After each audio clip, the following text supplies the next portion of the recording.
Scottsdale, Arizona.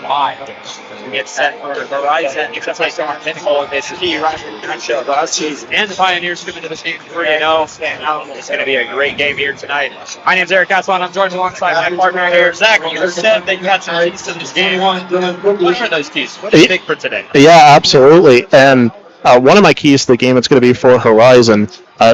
Offensively, stick to what you're best at. Run the football. It's what they've done all season long. They've found a lot of success in running the football, and they're probably going to stick to that tonight. And defensively, contain Wyatt Horton. The quarterback for Pinnacle has been very, very good with his legs and with his arm. Take away his legs, force him to make the plays with his arm tonight. And on the other side for Pinnacle, offensively, run the football early. Establishing a successful running game, it'll leave the passing game open in the event it's a close game towards the end. Horton will be able to throw something he's seen a lot of success doing. And defensively, be ready to stop the run. Just like I said for Horizon, they've run the football on 66.9% of their offensive snaps this season. It's something they're going to look to do tonight. They've only allowed 17 points all year, and that was the very first week.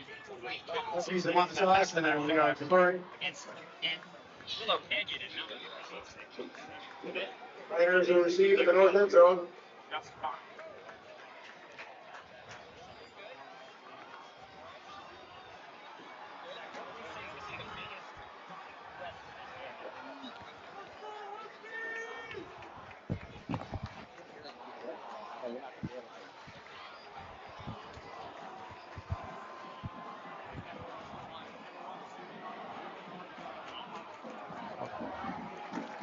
Sorry, folks, a little bit of technical difficulty here.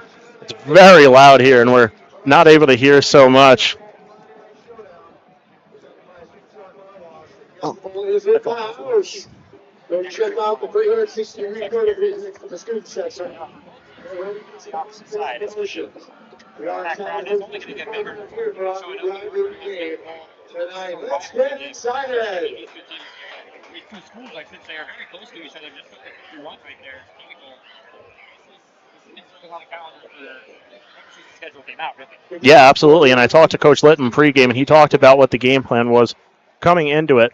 And it certainly was going to be a big performance, or rather a big matchup tonight between these two teams, and maybe the toughest for Horizon on their schedule. Obviously, Pinnacle playing in the 6A. They went to the state championship last year, lost that game, but they've been around these big type of games. They know how to play in them, and they're certainly a program that's seen a lot of success over the last couple of years.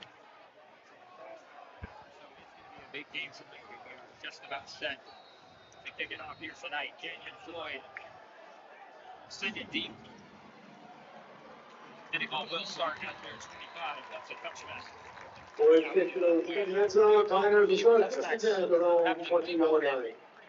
Don't forget, ladies and gentlemen, we've got close sticks for sale down at the end. Yeah, this is a Pinnacle offense that we should be excited to watch them tonight. They're an offense that scored a lot of points, and I'm excited to see what they have going tonight. Check it out and support us. We put on. Husky defense. We've seen the Husky defense dominate a couple weeks in a row. They're going to have their hands full tonight. Yeah, there's no doubt about it. They've only allowed 17 points so far this season. I have a feeling that's going to change tonight. Defensive battle, that's for sure. One way. One, out of the shotgun. Takes a snap, makes it in, drops back. Pressure comes out to the left. Makes the throw. Yanked it out of the left. Maybe two on the play. Was it dangerous for this game? And that's the one thing you don't want to do. On the left side. Extend the play. And like you said, makes it Down his to legs. 41 Anthony's. It creates some magic. Yeah, Huskies did a good job of containing there. The defense kind of fled with him over to the left side when he tried to escape, but they kept him right there. And second down coming up here.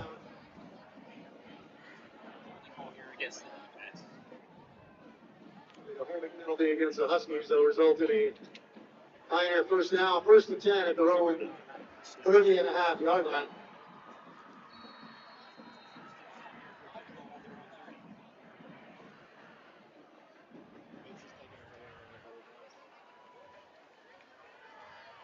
To the right, Horton in the shotgun.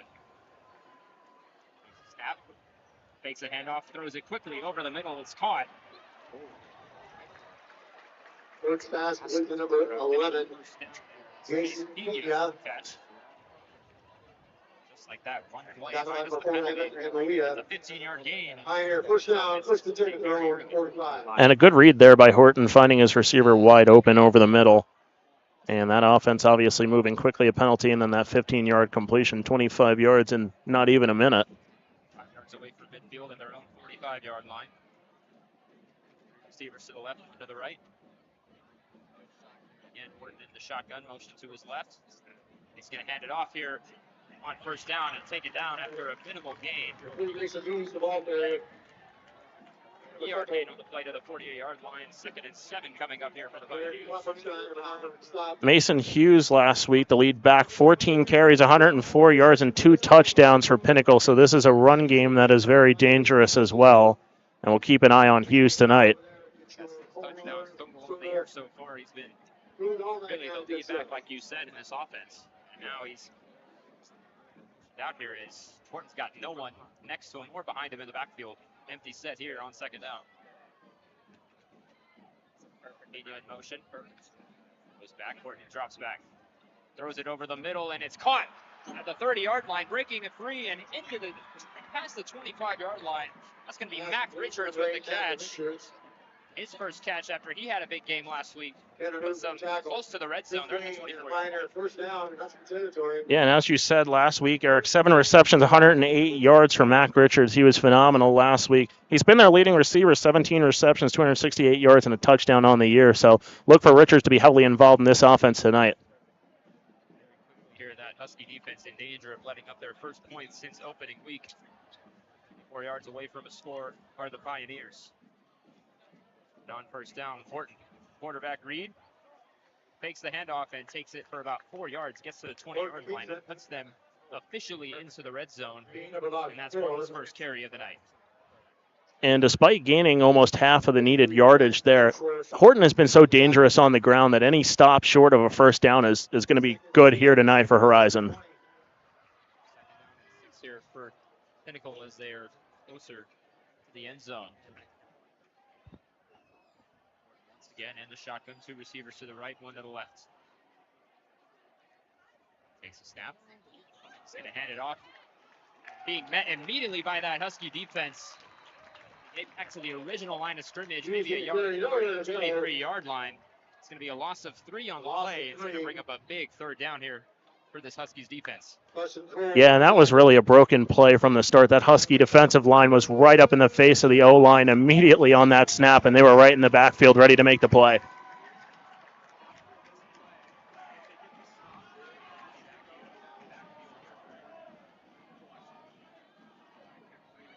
Left, 1 to the right. We're going to get a timeout taken by Pinnacle here on this big 3rd down conversion. So we'll take a quick break and we'll be right back.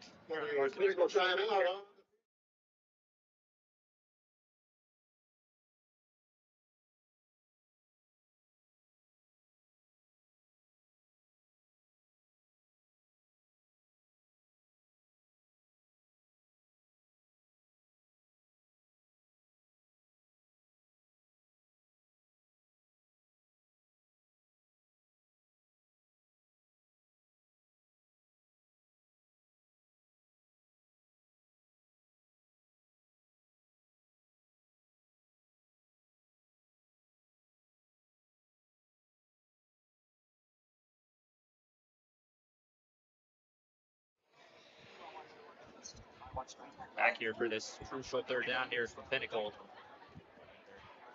Horizon 23-yard line, 9 yards away from a first. Huskies with a chance to force a field goal attempt. And something I looked at in the stat sheet, Pinnacle doesn't go for field goal. I don't think I saw a single field goal attempt in their stat book. This is big here. Yeah, they're a team very aggressive on offense here, Eric. Get a jump there. Horton with the hard count. Going to draw an extra 5 yards. They'll make it a very manageable 3rd down conversion. 3rd and 8, 3rd and 9 rather, to 3rd and 4. Unless they think that someone else jumped first. You're not going to be able to hear him. Because this is the pop off. Call here.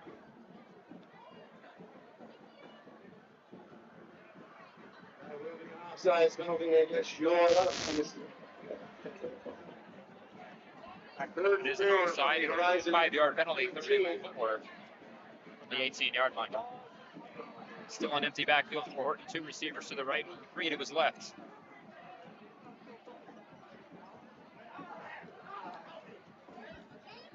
The defense here calling an audible.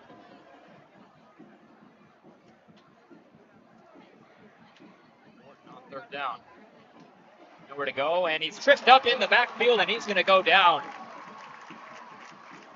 Loss of 1 or 2 on the play. He got tripped up by one of his own linemen.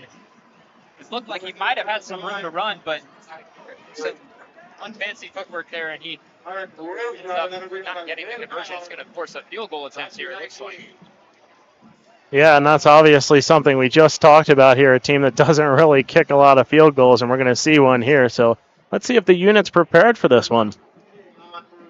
First time for everything, as they usually say. Cooper King, team's kicker.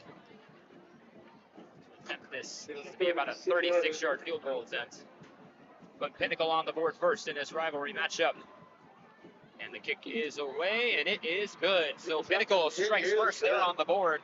They take a 3-0 lead, 7:35 to go in this first quarter. 3-0 Pioneers. We'll take a break here on the Varsity Sports Show.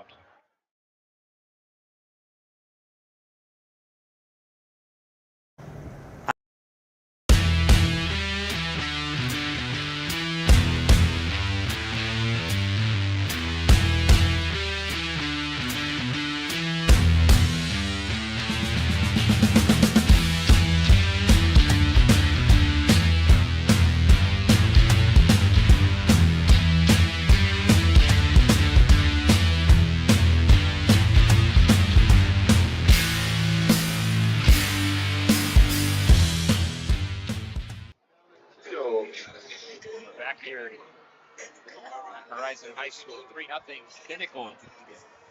Gets set to take it away, and it'll be the Horizon offense.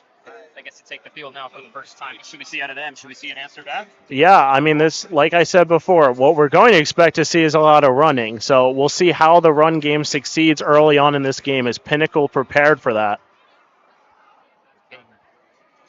Takes it away, and this one's going to go into the end zone for a touchback. Ball goes through the end zone. Horizon will start up here, 25, just like Pinnacle did. 1st and 10 here for the Horizon offense.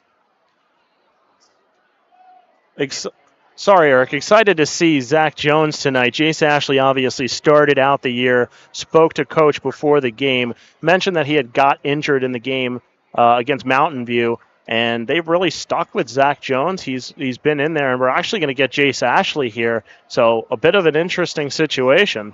It's like he heard you, and he's like, so I'm going to put Ashley in now. So it is Jace Ashley under center here at the 20, 25, and he'll hand it off here to Bodie Zamorano, and he's got a big hole to the right side.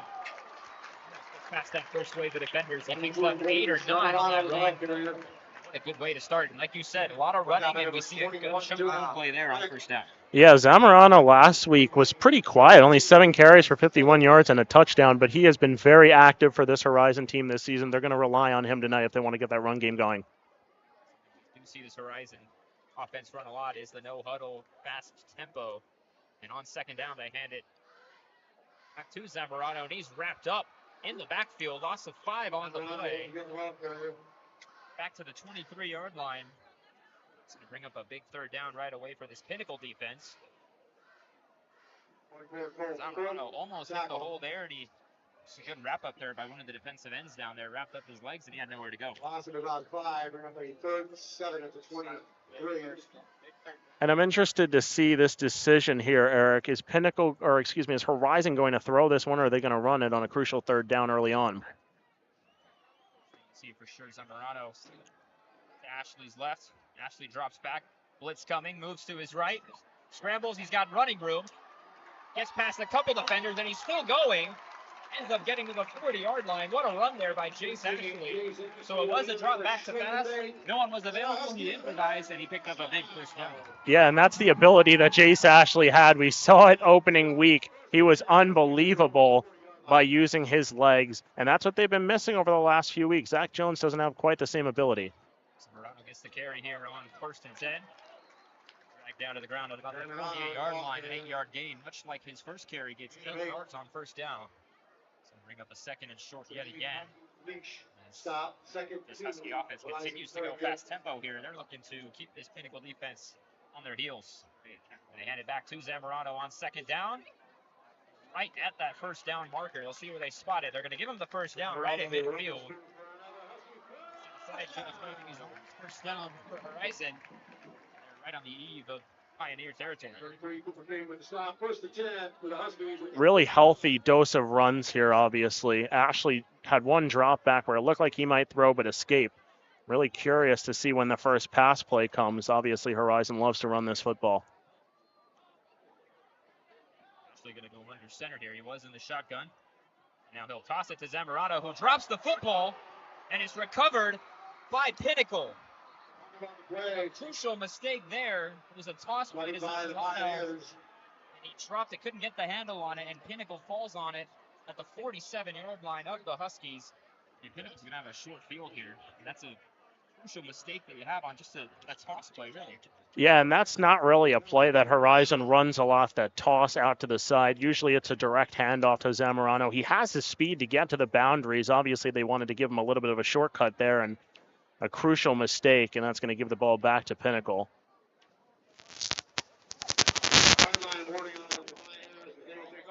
The Husky 46-yard line. It's like the Husky 46 inning. The yard in front of where Ridley is. With the recovery for the Pioneers. Ryan Horton back under center. Got Hughes behind him.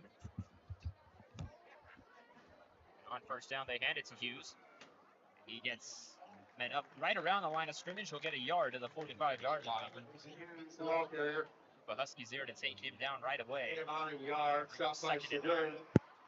And this is going to be really crucial here for the Horizon defense. They want to get a stop of Pinnacle, keep it a 3-0 game, and get the ball back. Pinnacle just on the field not even 3 minutes ago. Looks like they had a solid drive going of their own before costly fumble on a toss play. 2nd and 9 here from the 45. Out of the shotgun. Hughes behind him. Motion to his right. He's going to drop back. He's scanning and he throws it over the middle and it's caught. And what a hard hit on Mac Richards. Somehow he held onto that football. And he's good enough for a Pinnacle first down to the 33-yard line. And what an unbelievable hit there coming across the middle. I mean, credit to the receiver for coming down with it, but even more credit to the defender for putting a hit stick on him. Unbelievable. Richards had to jump for that ball, and he was airborne when that hit occurred. Don't really see too many receivers, especially in high school, hang on to that ball. Like you said, somehow, some way, he was able to hang on to it. And a big first down here for the Pioneers there at the 33. Once again, in the shotgun. First down, fakes a handoff to Hughes. He's going to drop back, going deep towards the end zone, looking for Pena, and it's just out of his reach. Let him a little too far out of bounds. That might have been a difficult catch if he had come up with it. It's going to be a 2nd down coming up here on Horton's real first deep ball of the game. Yeah, that ball just sailed on Horton a little bit. It looked really pretty coming out of his hand. A great spiral, but again, just sailed too much out of bounds, and the receiver not able to make a play for it. Looking for Pena on that seam, or rather on the sideline, I should say.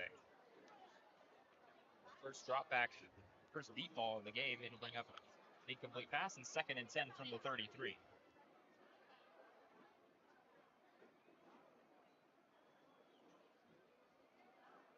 The receivers to the right, one to the left. And Hughes is the back behind Horton on 2nd down. Misdirection, they hand it to him. Hughes tried to break past the first Husky defender. He couldn't. He gets wrapped up for a 3-yard gain at the 30. He has daylight ahead of him, but a good job wrapping him up there and forcing another big 3rd down here. It's Huskies defense. Yeah, Horizon with a key 3rd down here. Obviously 3-0 with under 3:30 to play.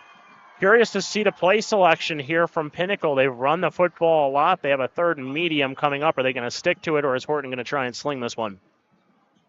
Ball back to yard 3rd and 8 from the 31. Horton drops back. Slings it over the middle, and it's going to be caught. No, it's incomplete. In and out of the hands of Max Richards. It was a dart over the middle, and Richards, he hung on to one and got hit. He couldn't hang on to this one. Yeah, and Richards is going to be disappointed at himself on that one. Obviously, he made that really tough catch just a couple plays before, but that time, that ball, he's just not able to hang on to it. And it's tough because you come across the middle, you're wide open, you want to make a play for your team, but Richards just not able to do it there. Below the numbers, had to go down and get it.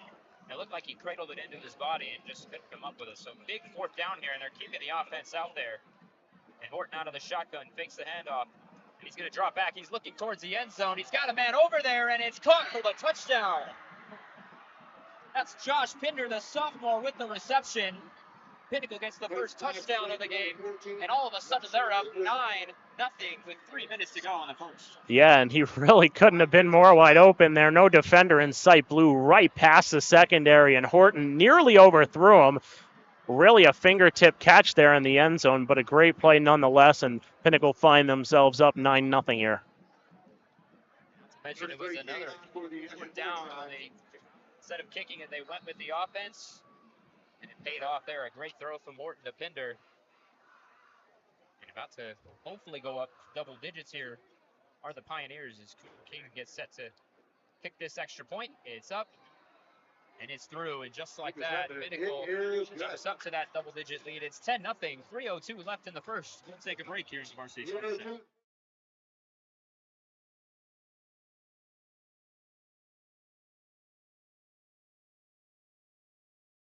Connor Secor, right guard.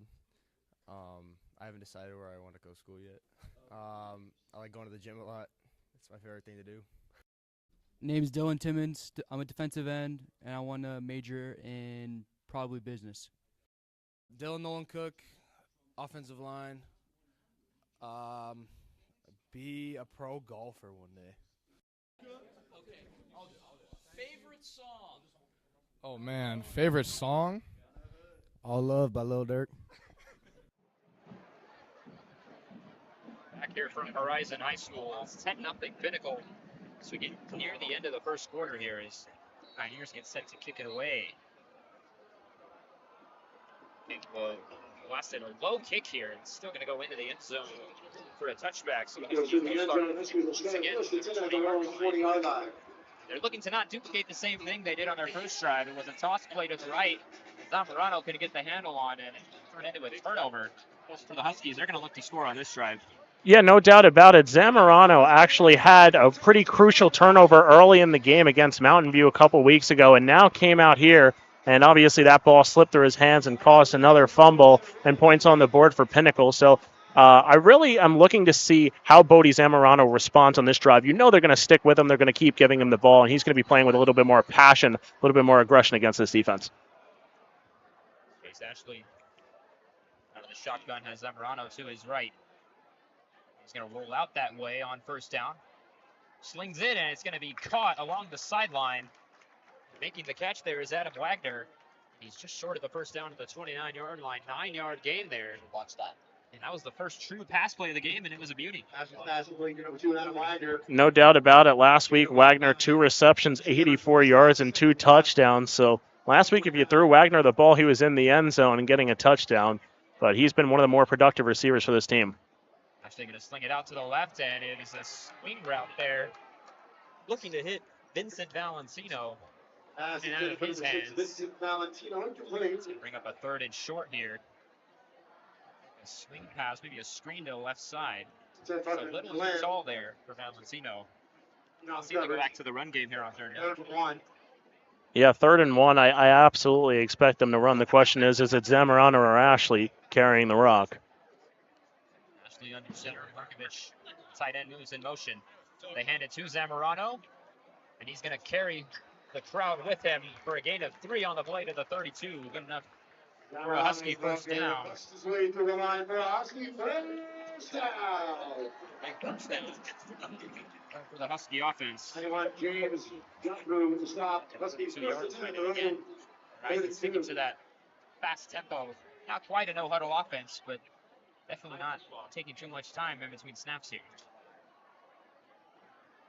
Actually, it's a misdirection. They give it to Zamorano. He's met right at the line of scrimmage, and he's going to be brought down around the 32, which nothing there. 2nd and 10 coming up. It looks like he had some daylight there and just his own lineman, it looked like. Yeah, the defense has been swarming Zamorano on a lot of plays. Obviously had a really early gain of 9, but other than that, they've been able to contain him, and they know he's going to get the football. So at this point, it's just going to be a Zamorano able to create past the line.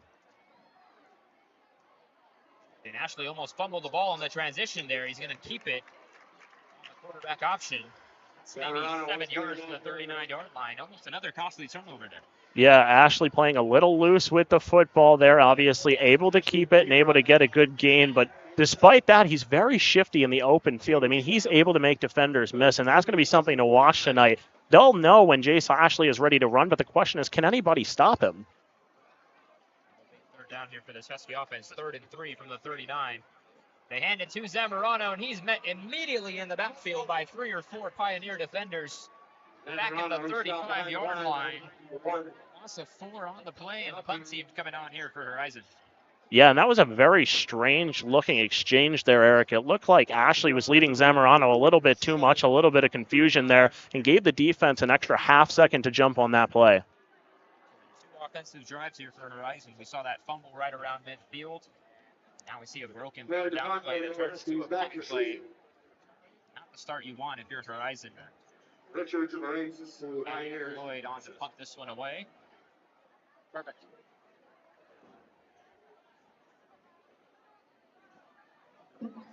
This one deep, and it's going to be bumped around the 10-yard line. It's going to be recovered. That was Mac Richards yet again. Seems to be everywhere from this offense. He couldn't quite get the handle on that. He recovers it in his own 7-yard line. They will start first and 10 at their own 9-yard line. They got marked up at 9-yard line. It'll be first down for Pinnacle, and they're going to look to increase their lead here. They're going to try to silence this crowd that's been loud all night. Yeah, and I think Richards there on that kick underestimated how much air was under it. He had to go back for it, and unfortunately, or I should say, fortunately for him, he was able to recover. But that was almost a huge break there for the Huskies.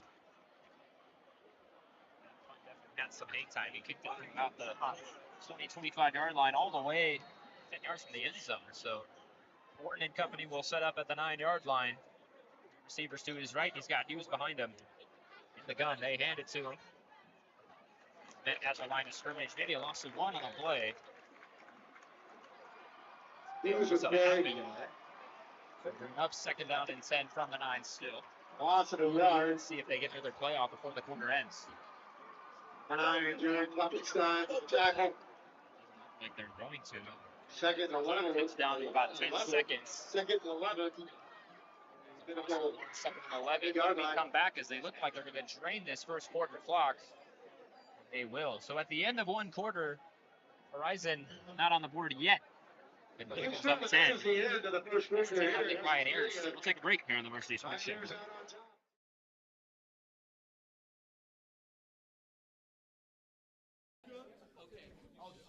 Favorite song? Oh man, favorite song? All Love by Lil Durk. The Final Warning by Annalie Chopper. I love Dirk. I'm just gonna say the same. Why? Durk is amazing. We all love Dirk here. Sub-Zero Sevens. If you had to pick a theme, like a theme song that exemplifies your team, what would that theme song be? Either 40 Gang by 42 Doug and Roddy Ricch or Final Warning. Nah, Back in Blood. Back in Blood. Or Freestyle by Lil Baby. All of these are pretty good. Carter Rusky, offensive defensive line. My favorite hobby is the gym. My name is Carter Eslick. I'm a linebacker, and my GPA is 4.3. What am I going to do with that? Probably go to college on a full ride tuition somewhere and probably major in software engineering.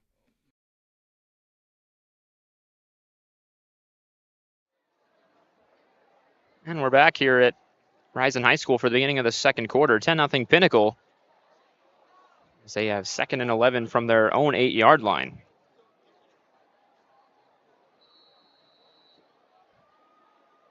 Horton in the shotgun, 3 receivers to his right. One to his left. Drops back. Escapes the pocket, fakes the throw, and he's got room up the middle. Makes a couple people miss, and he's going to get down at about the 20-yard line. And that's good enough for a Pinnacle first down. And once again, Wyatt Horton improvising and making plays. Dual threat ability we talk so much about. Wyatt was really impressive last week with that. He's been impressive all year with his legs. He's going to make a play there, make a couple defenders miss. He gets the first down. And we've seen in just about a quarter and some change now that this Pinnacle offense not messing around, and this Husky defense has their hands full, at least in this first quarter. Horton once again in the shotgun. First and 10 at the 20. Two receivers to the left, one to the right. And they're going to hand it off to Hughes here on first down. Trying to carry the pile, and he will be met up at about the 23-yard line. So gain of 3 will bring up 2nd and 7. So they give Horton a bit of a break there and let their running back carry the load for a few yards there. Good penetration there defensively by Horizon up front. Let's show them what Horizon Fire is all about. Also, last chance to visit the 360 phone booth. Head there now. So 2nd and 7 for Pinnacle as the first minute has gone by here in the second quarter. Horton in the shotgun. Takes a couple handoffs, rolls out to the right, swings it out, and he's got a man. And it's going to be enough for a Pinnacle first down. Nice little play action rollout there. And that's Alex Supka with the catch. His first catch of the game, and it's a big one there. And that's a very nice play design there. Streaking across the middle, coming over to that far boundary from us here, and a really nice play design is going to get him a easy first down. Had a couple fake handoffs. Faked it to Pena, who was coming across on the motion, and then faked it to Hughes, who was right behind him. And it was a designed rollout that left Supka wide open from his tight end position. First and 10 here from the 35. And Horton takes the snap, hands it to Hughes. Gets past the D line there, and he gets to about the 44-yard line. They're going to mark him just a yard shy of the first. And it looks like the FAR judge over there is actually giving him enough for the first down at the 45. To be a little bit short, at least from our vantage point, but the referee on the far side says otherwise. So Hughes with a 10-yard gain there on first down, and he gets another first down for this Pinnacle offense. Tanner Newt there, who was an impressive defender the past week for Horizon. He's been an impressive defender all year, but man, the aggression on that run was unbelievable. First down, they hand it right back to Hughes. He'll get up the gut for about 4 yards. We'll mark him down at the 49, just a yard shy of midfield. Speaking of midfield, we had the chance to see this as we were setting up. We saw the Pinnacle team come out of their locker room pregame, and they went straight for that Horizon logo. And they were loud and proud when they came out. Had their little pregame huddle there, pre-warm-up huddle, and Horizon players, a couple of them took notice of it. Didn't really go over or anything, but obviously looked at it, and that's something they're going to play with in their minds tonight. So far, Pinnacle has backed up the talk. 2nd and 6 from their own 49. And Horton will drop back, sling it over the middle. It's going to be caught by Pena. Wrapped up immediately, 2 yards shy of the first. Looks like we got a penalty flag down here. Go ahead. That was Horton with the stop down there after he had thrown the football. I was taking a look at that. A little bit too aggressive as the Huskies. Penalty against your Huskies. A bit upset they're not able to stop the Pinnacle offense here. Took out the aggression on Horton. They're good. A bad penalty really in this spot for Horizon. Would have been a 3rd and short for that Husky defense. Instead, they commit the roughing the passer. It's a 15-yard penalty there, and it's going to give extra yardage to this Pioneer offense. And like you said, taking their frustration out on the quarterback. And that's a no can do, as they're now at the 37-yard line of Horizon. And a fresh set of downs. Horton 3 receivers to his left, 1 to the right. Once again in the shotgun. He drops back here on first down. He's going to sling it once again towards the end zone. Looks like some miscommunication. There was no Pinnacle receiver down there, but a couple Horizon defenders were closing in on that ball, and it was just out of the reach of the high safety there. It'll be 2nd and 10. And a rare miscommunication there from this Pinnacle offense. Yeah, I was not sure if it was a miscommunication or the receiver, number 15, there just stopped running the route. It looked like that's at least what Horton expected him to be running up that sideline, but he just kind of that ball was way over his head. The defender had a better chance of that than the receiver. It looks like Alec Ekholm was the safety whose eyes definitely got big on that one. Looked like he had an easy pick there, but it was just out of his reach. Now it brings up 2nd and 10. Horton fakes a handoff. He's going to keep it, moves to his left, and he's going to get wrapped up at the 29-yard line. And a gain of 3 on the play. And a big-time tackle there. If that tackle's not made, he's got room up that left sideline. Yeah, there's no doubt about it. On the play. Just a really great play made there by the Horizon Huskies to force this 3rd down. Looking to keep this a 2-score game. 3rd and 7 from the 29, and we've seen this offense go for it on 4th down. Who's to say this still isn't 4-down territory? And they're trying to pump up this Horizon crowd who's gone quieter and quieter as the minutes go by here. Big turnout for a Thursday night football game, though. On 3rd down, Horton drops back, has pressure, and it's going to be knocked down. Like it got tipped right around the line of scrimmage, and it's going to bring up a 4th down and 7. A decision here for Pinnacle coming up here. It looks like they're going to keep the offense out there yet again. I think this is a good decision if they go for it. 7 for me. Obviously going up 13-0, but you almost up 2 scores. This is a team that hasn't hit a lot of field goals, like I said earlier. So this is their Fans getting a little louder here. 4th and 7. Big stop needed for this Horizon defense. Horton drops back. He slings it, and it's going to be caught just out of reach of one of the safeties there. It's going to be caught by Mac Richards at the 9, maybe the 8-yard line. And it's going to set up 1st and goal. What a pretty throw there from Horton. Yeah, that one just sunk right into the chest of Richards, and he makes up the huge catch there and makes up for the drop catch on the other end of the field. That was Evan Envia who just had his fingertips out of reach of that ball. So close there to knocking that one away. And a big 1st and goal now here for Pinnacle, 7 yards away from another touchdown. And Horton's looked really good here in this first half.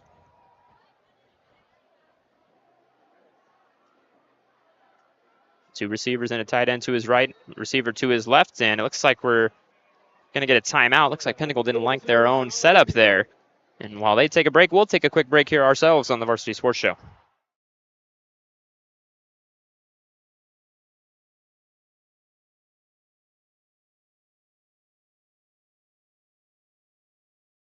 When you think of family restaurants and sports bars, think Bonfire. Bonfire is part of the Tempe landscape, supporting local schools. Join the Bonfire Booster Club Challenge. Mention Corona del Sol, Desert Vista, Marcos de Niza, Mountain Point, or Valley Christian, and that school's sports program will earn loyalty points. The winner after football season will earn a fundraiser at Bonfire. Come for the food and fun, support the community. Bonfire, open every day east of I-10 on Warner. Show your game ticket all day Friday and Saturday and get 15% off. 480-306-6801.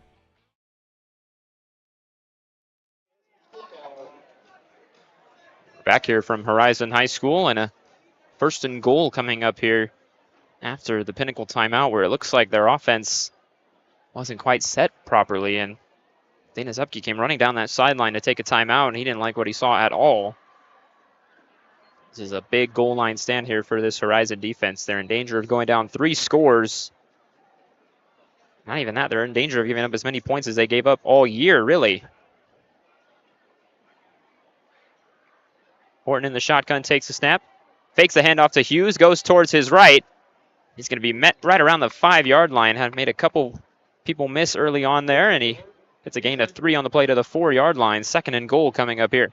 Yeah, that was really well read by Horizon. They knew Horton wanted to take that one, tried to take it over to the sideline, hoping to get some space, shake some defenders, just not able to. A really good stop and crucial stop there for Horizon. So gain of 3, they're going to mark it at the 4. 2nd and goal here for the Pioneers. And I did say that student section was going to get bigger. It's gotten a lot bigger the past 20 minutes or so. Horton takes a snap, fakes the handoff, he drops the ball. They're going to call that a fumble, and Hughes is going to get to the corner, and he's in for the touchdown. Making something out of nothing. A botched snap there, looks like, or a botched play. Looks like he tried to go back to pass it, dropped the ball, picked it up himself, and ran it to the corner of the end zone. And that's good enough to put them up 16-0. That's a bit of a head scratcher there, but it works. Yeah, and what's almost crazier about that play is I think the fumble actually gave Horton that edge. That edge he had tried to get just the play before. He's able to get that time because of the fumble, attracting the defenders up the middle, and he scores. And Cooper King blasts the extra point through, and that officially puts Pinnacle up 3 scores. It's 17-0, and with 6:17 to go in the first half. Take a quick break here on the Varsity Sports Show. Hey guys, Vince here to talk about Angel Dentistry. It's where my wife and I have gone for over 10 years, and we trust them with our routine and extensive dental care because they care. Dr. Amber Angel is an Arizona native, born in the town of Miami, and has been practicing in the Valley over 20 years. For general to comprehensive dental services, call 602-788-2008. Located off of Cave Creek Road just north of the 101 in North Phoenix. Angel Dentistry, proud supporters of our young people and proud partners of the Varsity Sports Show.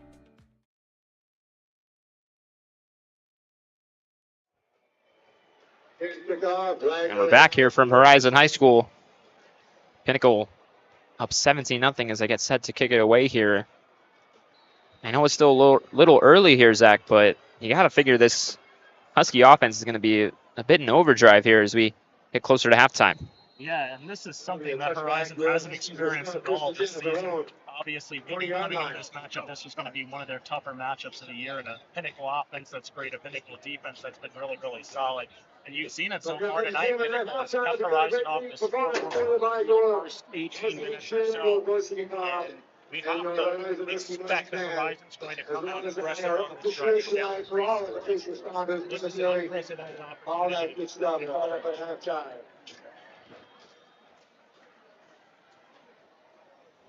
Given up as many points as they have all year, and that was all in one game as well, albeit being the opening week of the season against Canyon View. Not even that, they don't even have a score on the board yet, looking to change that right here.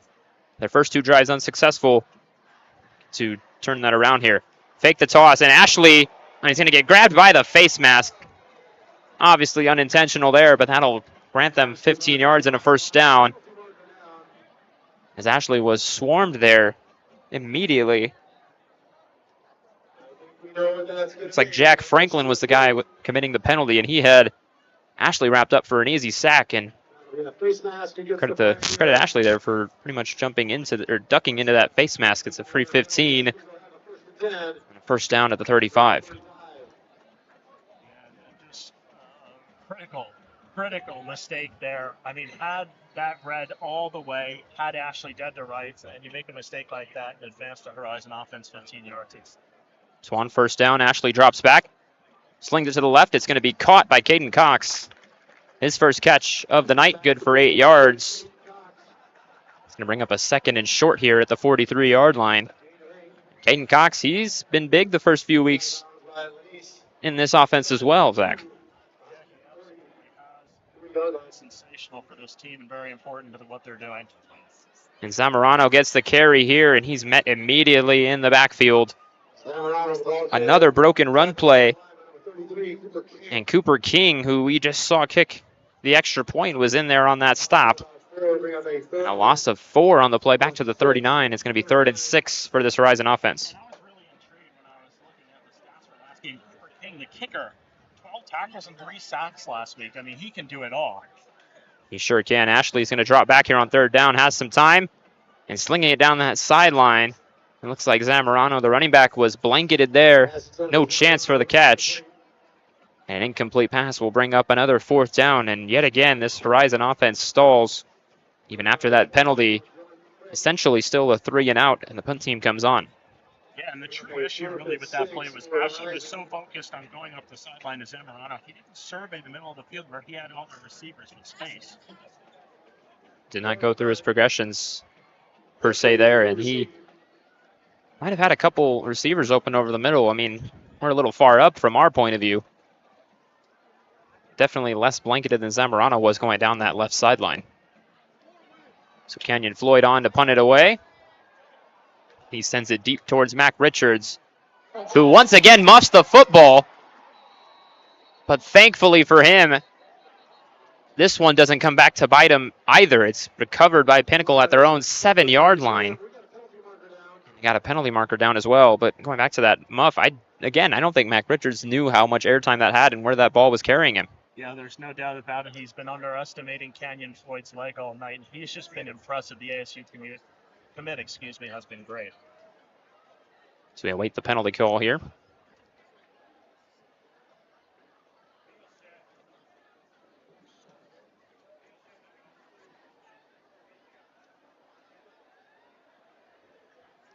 It's going to be an illegal shift there against Horizon. It'll add 5 yards to the end of that play. So instead of being backed up at their own 7, they'll get a little bit of breathing room to about maybe the 12-yard line. As the Pinnacle offense trots back out, it's been pretty much the Wyatt Horton show for the Pioneers so far, and he's been really the leader of this offense, much like he has all season, Zach. Yeah, no doubt about it. Wyatt Horton has been foundational for this team, and you expect him to just do it every single drive, be very repetitive and very consistent in his abilities, throwing the football, running the football, seeing the field very well. He's just been astonishing tonight, and that's the reason this team finds themselves up 17-0.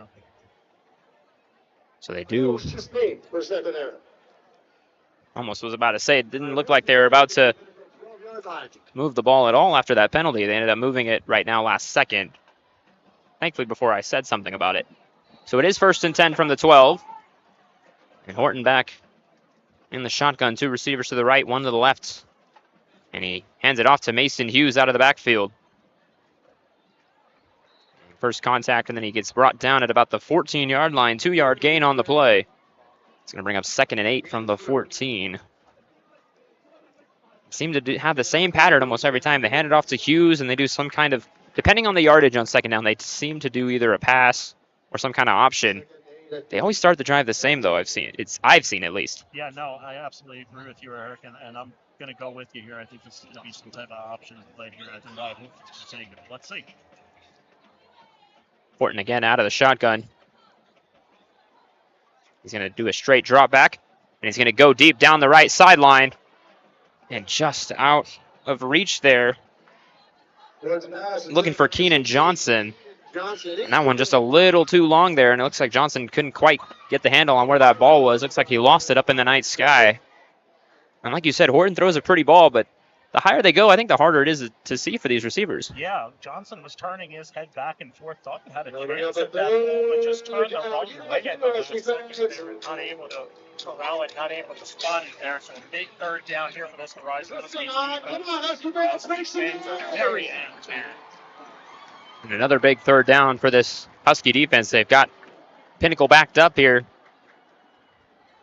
20 yards from their own end zone. And a big 3rd and 8 coming up here. Fakes the handoff. Horton looking to his left. He's going to go up for Mac Richards, and it's out of his reach and out of bounds.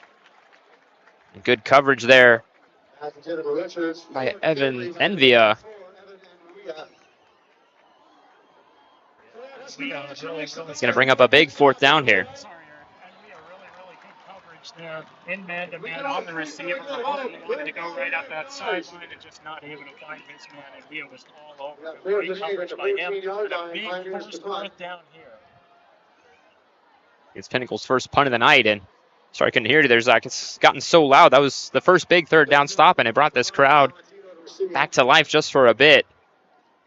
They're able to get the Pinnacle offense off the field. This is punted away. Fielded at about the 44-yard line. Looks like Valentino, the return man, will get to about the 48 of Pinnacle. A good return there, and really for the first time all night, looks like Horizon's in opponent territory here. Yeah, I was about to say that certainly their best starting field position of the night, and a real strong opportunity here for this Horizon offense to get something going. And that first fumble on their first drive occurred just outside the 50-yard line. So this is their first play in opponent territory. It comes after forcing the punt and a good return by Valentino. Jace Ashley and company will set up at the Pinnacle 48 on first down. And another botched handoff there. Looks like another option route, or rather option decision, I should say. And Ashley couldn't handle the transfer. A little bit of miscommunication on who the ball was going to.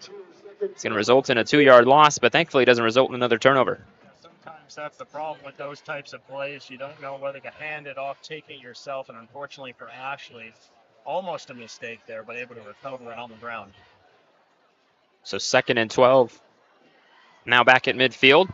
Ashley drops back, swings it to the left, and it's going to be caught by Caden Cox. Try to make a man miss, and he's brought down at the 46-yard line.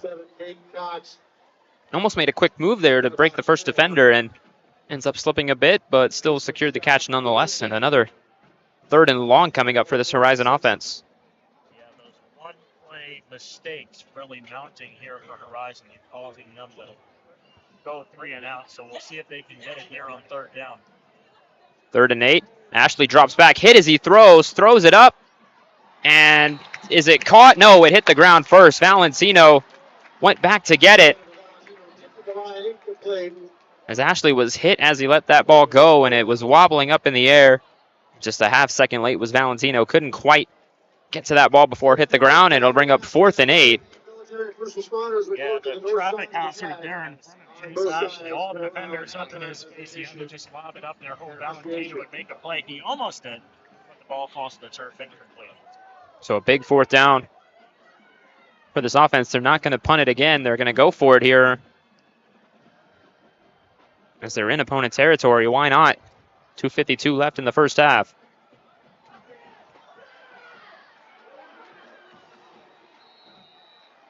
Looks like we're going to get a timeout here. The Horizon sideline wanted a neutral zone infraction. They almost got it. I don't think he quite crossed that line. They were real short of it, and that sideline was jumping up and down.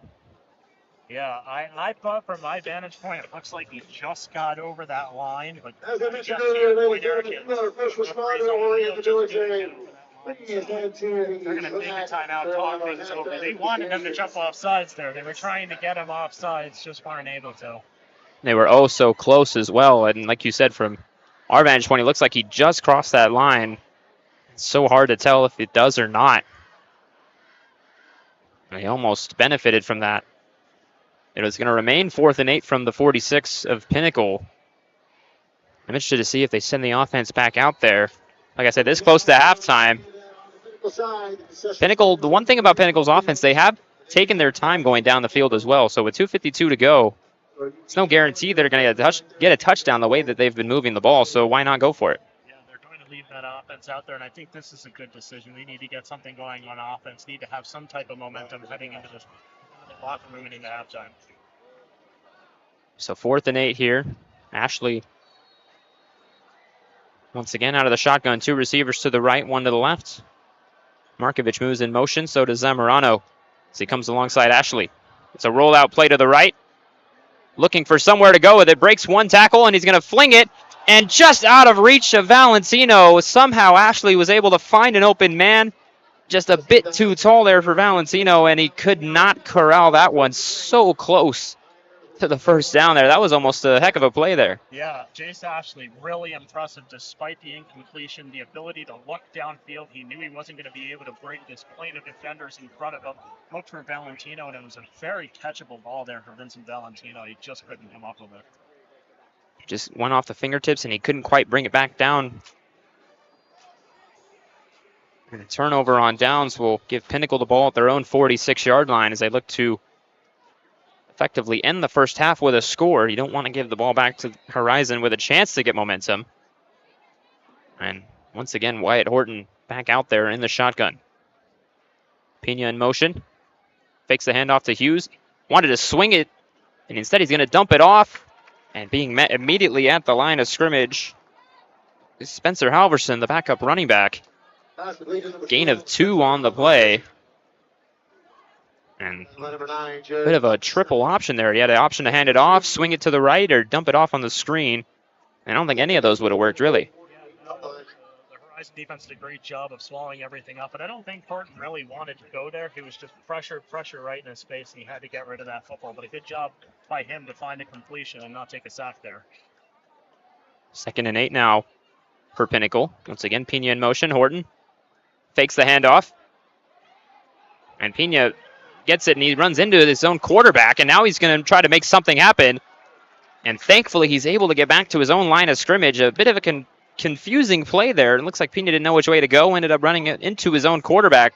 Horton was pretty stunned himself, and somehow they're able to get back to the line of scrimmage, Zach. Yeah, very odd-looking pitch play there. Wanted to lead to the right, but the running back came back and didn't think he was going to, so ran right into it. But thankfully able to get back to the line of scrimmage for a no gain instead of a loss there. It could have been a loss of maybe 8 or 9 yards there. Instead, back to 3rd and 8, as if nothing happened. 3rd and 8 from the 48-yard line. 3 receivers to the left and 1 to the right. Horton kind of looking towards that sideline. Again, they don't know quite what they're doing, so they'll use their final timeout here. And with 1:15 to go in this first half, we'll take a quick break here on the Varsity Sports Show.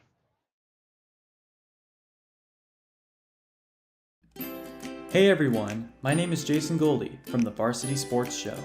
I love sports and fell in love with sports broadcasting back in high school. I can't wait to bring you my unique perspective because I am on the autism spectrum and sometimes I view things a little differently.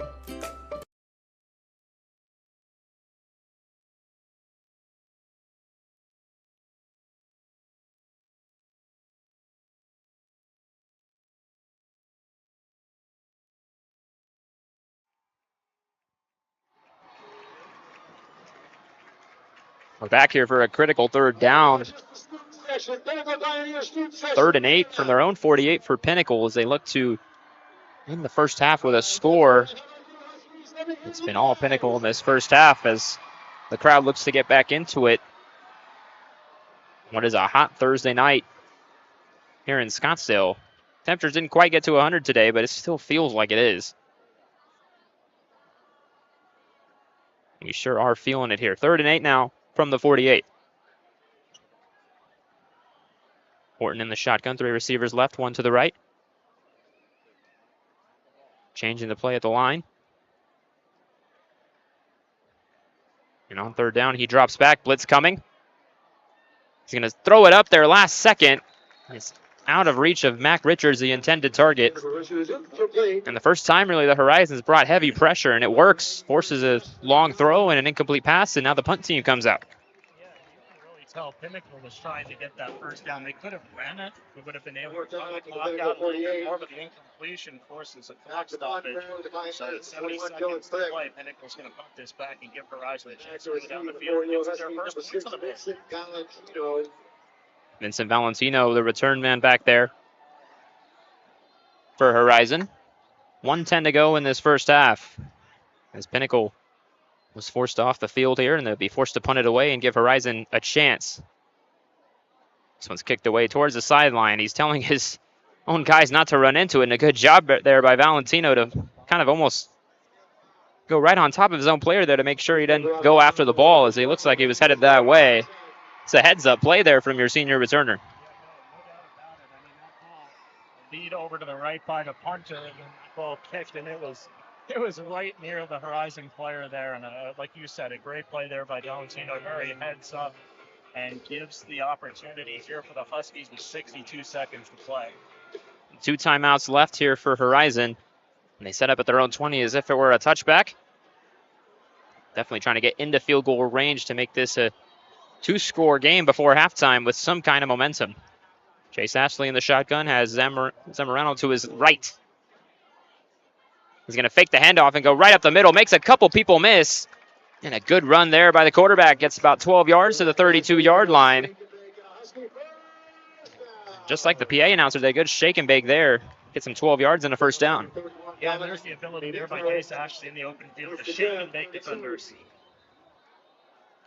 And as we try to go, or as they try to go into the hurry up there, everybody got set. Looks like we're going to get a false start here.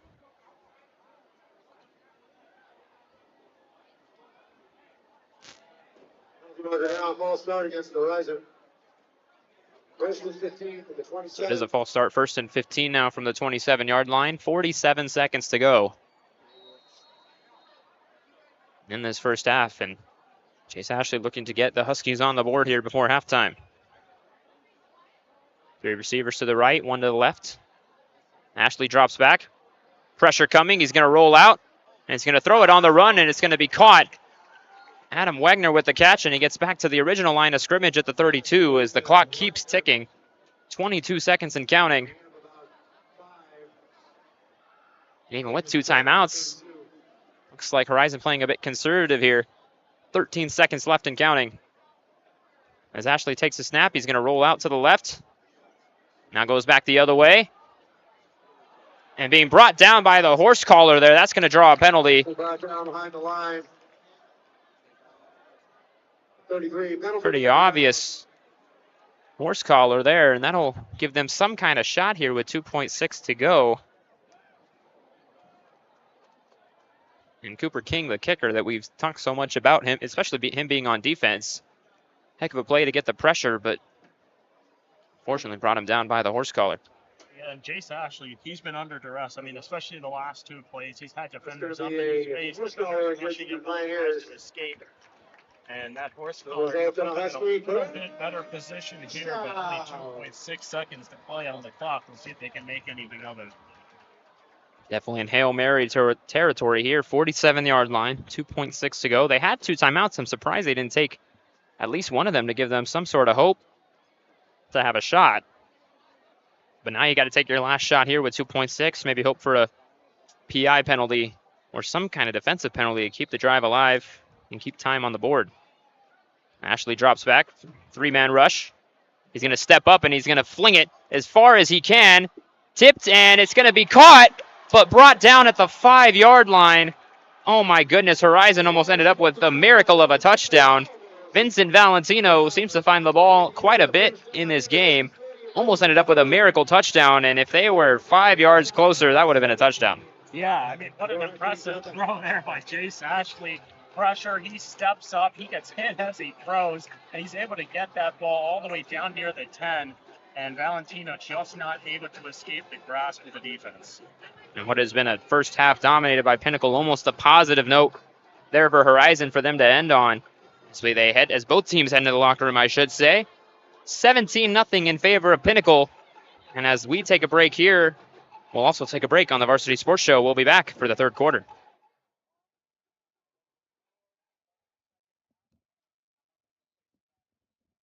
Hello everyone, this is Kyle Cooper with Varsity Sports, and I'm back again with another halftime segment. This week we are going back to the NFL. We are skipping the podium and going to a brand new segment called Dive. You might be familiar with this guy right here, NFL quarterback Brock Purdy. Some of you might not actually know this, but Brock Purdy was born here in Arizona in Queen Creek.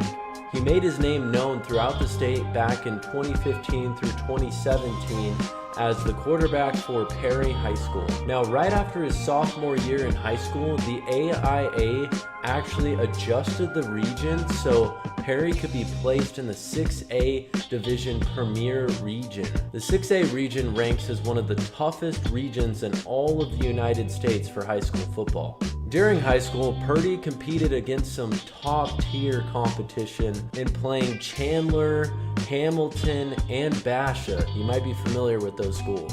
In the years of 2016 and 2017, Brock Purdy led Perry to the state championship back-to-back, but ended up losing both of those games, 65-28 and 48-42 to Chandler High School. For the 2017 to 2018 season, Brock Purdy was named the Gatorade Player of the Year, and this was the first Arizona Football Player of the Year award to go to Perry High School. Throughout high school, his stats were pretty impressive, throwing for 4,410 yards, 57 touchdowns, 9 interceptions, 1,106 rushing yards, and 10 rushing touchdowns. It wasn't all positive for Brock Purdy as people overlooked him, and this continued to be a theme throughout his career. ESPN and 247 Sports considered Purdy as only a 3-star recruit coming out of high school. Despite this rating, Purdy committed to Iowa State University and joined Kyle Kempt and Zeb Nolan as the 3rd-string quarterback. He soon became the starter that freshman year as Kempt got injured and Nolan wasn't really producing on the field, so they gave the start to Brock Purdy. In his first season, he would finish with a career-best 169.9 passer rating, and he completed 146 out of 220 passes for 2,250 yards, 16 touchdowns, and 7 interceptions. The Cyclones achieved 4 consecutive winning seasons with Purdy under center. This made it the first time the program has seen 4 straight winning seasons back since 1923 to 1927. Throughout college, Purdy earned a 151.1 passer rating, throwing for 12,170 yards, 81 touchdowns, and 33 interceptions. But he still wasn't turning any heads and getting noticed. After college, he declared for the NFL draft, and if you're an NFL fan, we all know that Brock Purdy was picked last in the 2022 draft. This is where his nickname Mr. Irrelevant came from.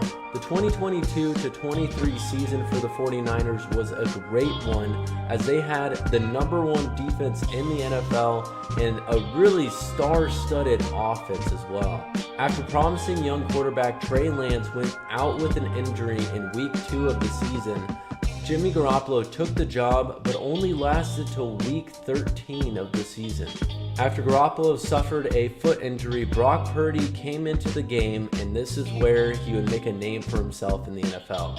Brock Purdy stepped in, completed 25 to 37 passes for 210 yards and 2 touchdowns. He became the first Mr. Irrelevant to throw for a touchdown pass in a regular season game. You really can't make this up. In his first career start, he bested Tom Brady and the Buccaneers. After that game, the team went on to win 6 games in a row and made it to the NFC Championship game. The 49ers completed their 22-23 season with a loss to the Eagles in that championship game. It didn't help either that Brock Purdy was out for most of the game with an injury, and what looked like a Super Bowl winning team fell short and had to go home. Despite losing their #1 and #2 quarterbacks, the 49ers discovered a star in the making. The 49ers are coming off a dominant 30-7 win over the Pittsburgh Steelers. With their excellent defense, one of the best running backs in the NFL in Christian McCaffrey, star wide receivers, and Mr. Relevant, the sky is the limit for the San Francisco 49ers. The 49ers will play the Los Angeles Rams this Sunday, and it'll be the first time that a #1 overall pick in Matthew Stafford faces off against the last pick in the draft in Brock Purdy. He went from taking Perry High School to the state championship to taking the San Francisco 49ers to the NFC Championship game. It's clear that Arizona's own Brock Purdy is proving all these haters wrong. This has been your week's deep dive, and once again, I'm Kyle Cooper with Varsity Sports, and enjoy the second half. The NFL season is back, so let's take a look at some of the top plays from Week 1, starting with the hometown Arizona Cardinals against the Washington Commanders. How about the defense of the Cardinals coming up with this fumble 6, returning it to the house for a touchdown? The Cardinals defense looked good, but they unfortunately lose a close one. Then we have Trevor Lawrence of the Jacksonville Jaguars. What a throw to Zay Jones in the back of the end zone. They had to check to make sure he caught it, but somehow he kept his entire body inbounds and was able to corral it. What an incredible catch from the Jacksonville Jaguars. Then from one AFC South team to another, how about the great Derrick Henry of the Tennessee Titans doing it once again? He became famous for his stiff arms, and here's another ridiculous one against Marcus May of the Saints. Just absolutely pushes him out of the way, trucks him out of the way. Derrick Henry doing his thing right from the get-go this season in Week 1. It was a phenomenal week for the San Francisco 49ers. How about Christian McCaffrey? Incredible rushing performance, incredible spin move, taking it to the house. Great blocks from Brandon Ayuk. The 49ers looked dominant against the Steelers in Week 1. The future looks bright in Green Bay. How about Romeo Doubs from Jordan Love? Young QB, young receiver, finding that connection right from the get-go in week 1. Love back of the end zone, finds Doubs, hauls it in. Great touchdown catch. Packers looked good in week 1. Tough loss for the New England Patriots, but how about this grab from Hunter Henry, the tight end, the one-hand, left-handed grab. Great catch, great highlight from week 1. The first-round rookie Bijan Robinson of the Falcons looks like he has so much promise. Look at this juke move, multiple juke moves on his way to the end zone. The first-round running back out of Texas looks like he's off to a great start and going to have one heck of an NFL career. The QB receiver performance of the day would have to be Tua Tagovailoa to Tyreek Hill, finding him time after time after time. Some incredible throws, 2 for a touchdown. Tua goes for 466 yards through the air. Tyreek Hill, 215 receiving yards. I mean, just a ridiculous deep ball catcher and deep ball thrower is Tua. And of course, it had to end with the game-winning touchdown going to Tyreek Hill to seal the deal for the Dolphins over the Chargers in week 1. What a clutch fourth quarter touchdown from Tyreek Hill. Great throw for Tua, right on the money to win the game. What a disastrous night for the New York Giants, and it started like this. Graham Gano, the kicker, gets his kick blocked, and Noah Igbenogany of the Dallas Cowboys defense, which looked dominant, takes it all the way to the house, and the Cowboys would end up winning 40-0 on Sunday night.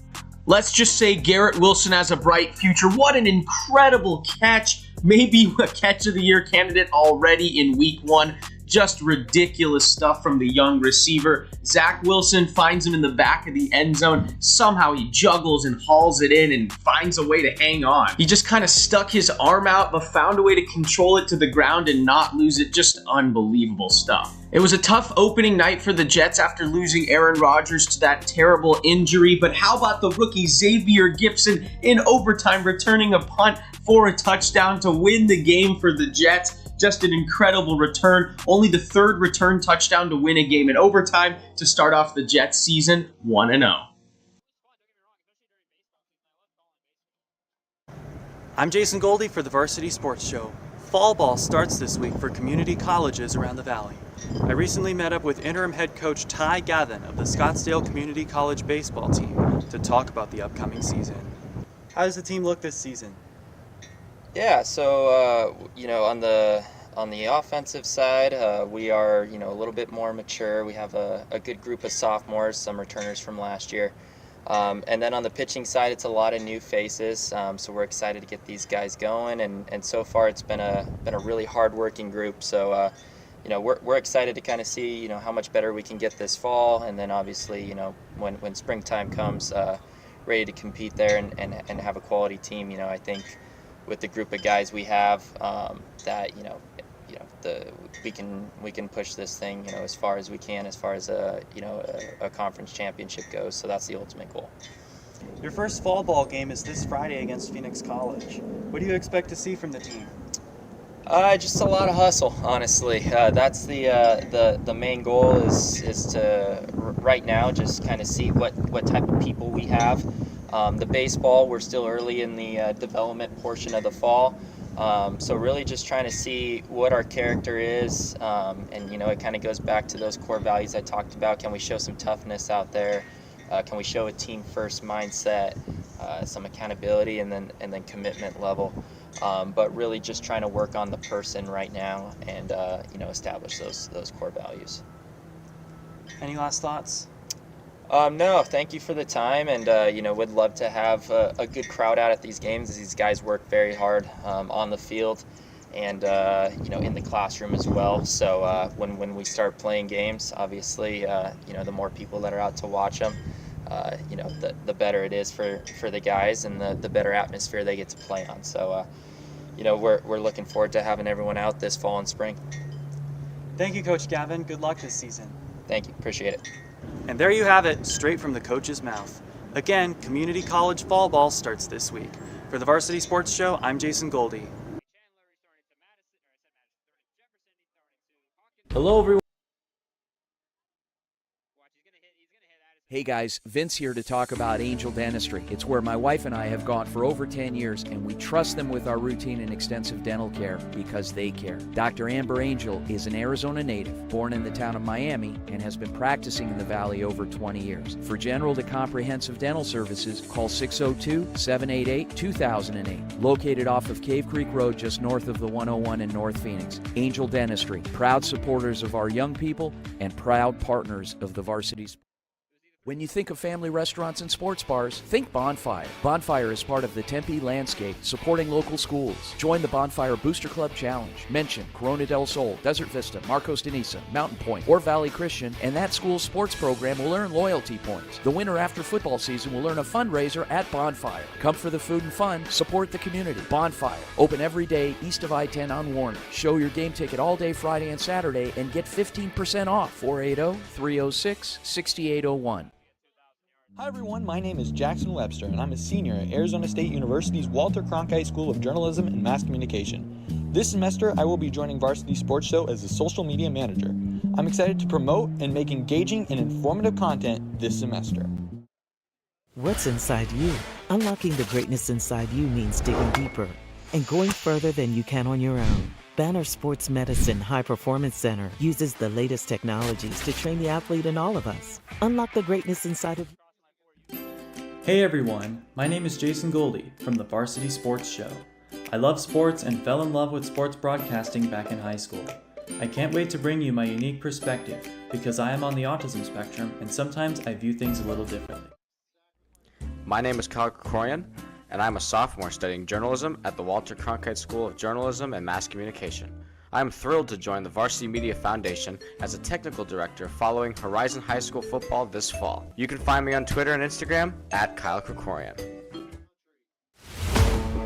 What's inside you? Is it strength? Is it speed? Is it knowledge of the game? Unlocking the greatness inside you means digging deeper, running faster, and going further than you can on your own.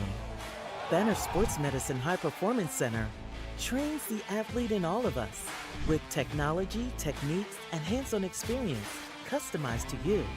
See what you're capable of by unlocking the greatness inside of you.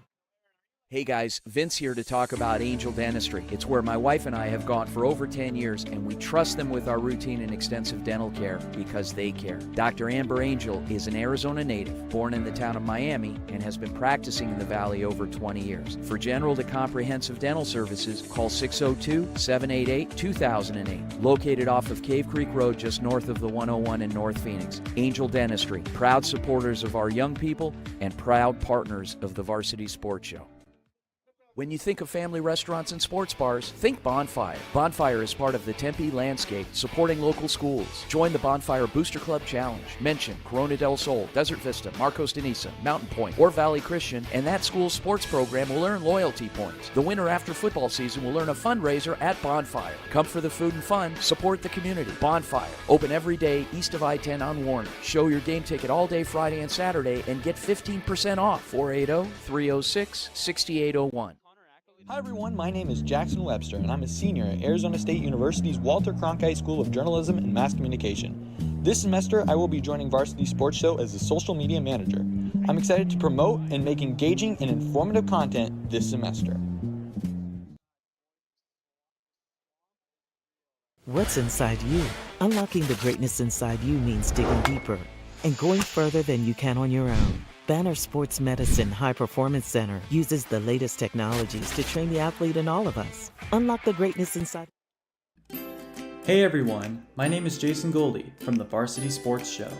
I love sports and fell in love with sports broadcasting back in high school. I can't wait to bring you my unique perspective because I am on the autism spectrum and sometimes I view things a little differently. My name is Kyle Krikorian and I'm a sophomore studying journalism at the Walter Cronkite School of Journalism and Mass Communication. I am thrilled to join the Varsity Media Foundation as a technical director following Horizon High School football this fall. You can find me on Twitter and Instagram at Kyle Krikorian. What's inside you? Is it strength? Is it speed? Is it knowledge of the game? Unlocking the greatness inside you means digging deeper, running faster, and going further than you can on your own. Banner Sports Medicine High Performance Center trains the athlete in all of us with technology, techniques, and hands-on experience customized to you. See what you're capable of by unlocking the greatness inside of you.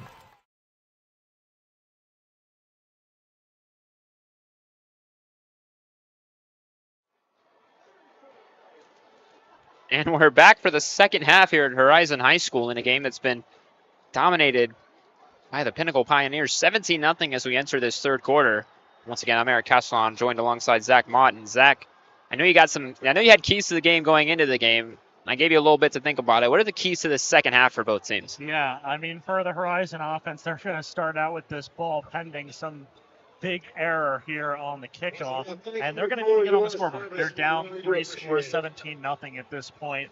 And for Pinnacle, just keep doing what you're doing. Defensively, they've been great. They've been able to limit Zamorano. They've been able to keep Ashley in the pocket for the most part. And offensively, they've been able to move the football down the field.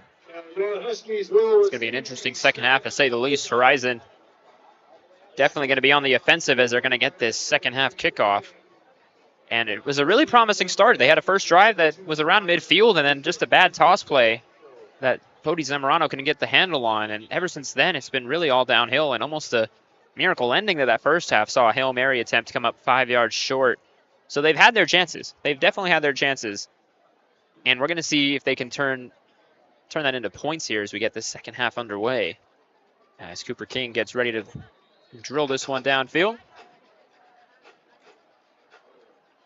He's going to boom this one through the end zone for a touchback, almost through the uprights even. He's got a leg on him. It's going to be a touchback. Your Huskies will start first and 10 at their own. So first and 10 for Pinnacle, or actually Horizon, I should say. They did get the ball to start the second half. Their own 20-yard line, and a chance for Jace Ashley and company to start the second half on a good note, much like they tried to in the first quarter on their first drive. This Pinnacle defense has answered the call, and we were talking about it throughout the first half too. Haven't really been able to get as many chunk plays as they usually do. Pinnacle defense is holding them to short gains and really finishing their tackles. And this is a Horizon offense that's really prided themselves the first 3 weeks on those chunk plays. They've been able to get big play touchdown after big play touchdown. This Pinnacle defense, they've done a wonderful job of keeping the two guys, James Ashley and Bodie Zamorano, behind the line of scrimmage. They've already given up as many points as they've allowed all year. And that's saying a lot about this team already. First and 10 from the 20. And Jace Ashley will fake the handoff. And he breaks one tackle, gets into the secondary, and he's brought down at about the 33-yard line. They're going to mark him at the 34, 14-yard gain. And a great start here for this Horizon offense. Yeah, exactly what I was going to say. Great start. That's exactly the type of play you're looking for Horizon. Set yourself up with a big first down play. And let's see if they stick to the run here. They're going to hand it off to Bodie Zamorano. He's got room to the right side, and he's got space, and he's got a sideline. Past the 40, into Pinnacle territory, and brought down at the 33-yard line. Gain of 30 yards or so on the play, and what a great start now to the first half for Horizon. Yeah, and they're off and running, trying to get to the line quickly, trying to catch this defense off guard, and I think that's going to be successful here for them. They got it the first 2 plays. Ready at the 33 of Pinnacle, Ashley under center. In this direction, hands it back to Zamorano, and he's brought down maybe a 2-yard gain at the 31-yard line. The line judge is going to mark him down. So 3 plays in, 2 chunk plays, and 1 short gain. We always take that. You got to build up to something. And 2nd and 8 now from the 31. Ashley fakes the handoff, rolls out to his left. He's got space to run. Instead, he's going to throw it over the middle, and it's incomplete. Looking for Jax Markovich, the tight end. And it looks like he had some running room to his left and opted to throw it, and Markovich couldn't haul it in. Yeah, Ashley, great play action there. He had Markovich open a little bit of space, but I think that ball was just a little bit underthrown. Markovich had to reach out a little bit and just couldn't make that. Yeah, credit Ashley for getting that ball off, and even if Markovich was blanketed, he definitely had some running room. Try to make the big yardage. Now it's 3rd and 8 as a result from the 31. Ashley, another rollout to his left. He's going to stop and throw it back to Markovich, who's met immediately trying to break some tackles. Couldn't break the second one. He broke the first one, and he's brought down at the 28-yard line. And Markovich will get maybe 2. They're going to mark it at the 29.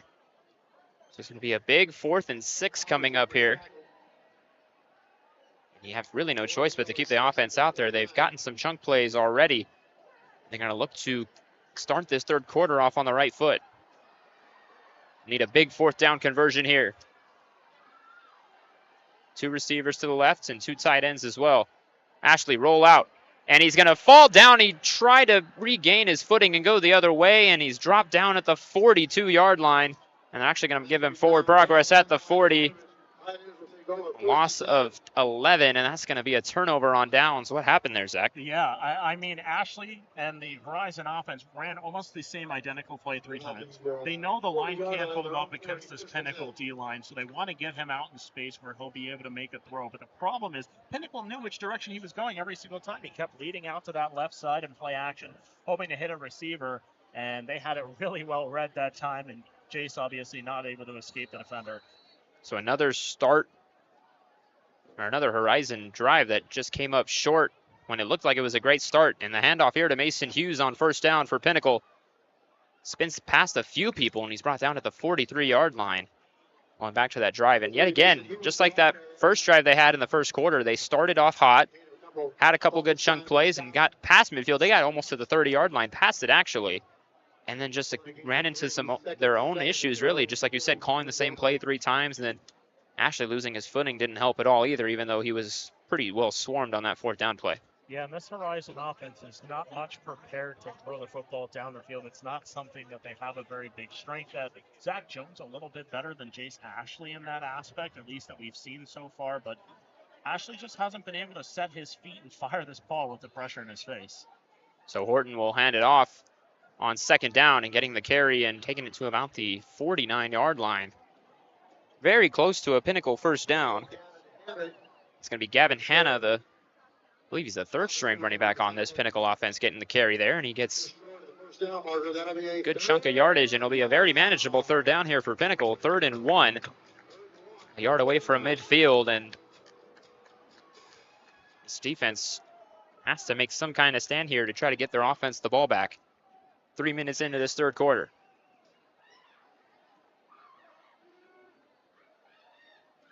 Horton takes the snap. He's going to hand it off here, and this is going to be well enough for the 1st down. Working him down at the 42-yard line. Mason Hughes, the one getting that 1st down carry, and looks like we got a Pinnacle player down. One of the O-linemen can't get to his feet, and we're going to use that opportunity to take a quick break here on the Varsity Sports Show. We'll be right back.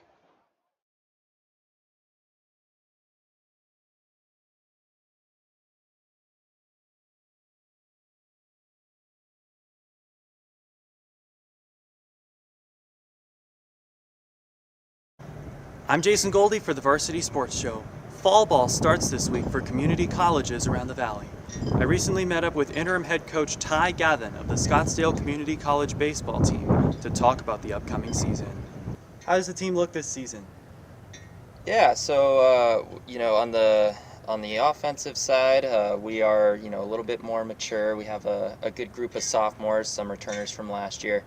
And then on the pitching side, it's a lot of new faces, so we're excited to get these guys going. And so far, it's been a really hard-working group. So we're excited to kind of see how much better we can get this fall, and then obviously when springtime comes, ready to compete there and have a quality team. I think with the group of guys we have, that we can push this thing as far as we can, as far as a conference championship goes. So that's the ultimate goal. Your first fall ball game is this Friday against Phoenix College. What do you expect to see from the team? Just a lot of hustle, honestly. That's the main goal is to right now just kind of see what type of people we have. The baseball, we're still early in the development portion of the fall. So really just trying to see what our character is, and it kind of goes back to those core values I talked about. Can we show some toughness out there?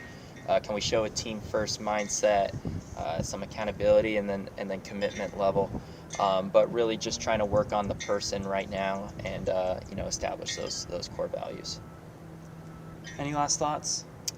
No, thank you for the time, and would love to have a good crowd out at these games, as these guys work very hard on the field, and in the classroom as well. So when we start playing games, obviously, the more people that are out to watch them, the better it is for the guys, and the better atmosphere they get to play on. So, we're looking forward to having everyone out this fall and spring.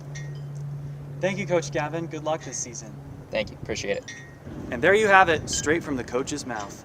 Again, community college fall ball starts this week. For the Varsity Sports Show, I'm Jason Goldie.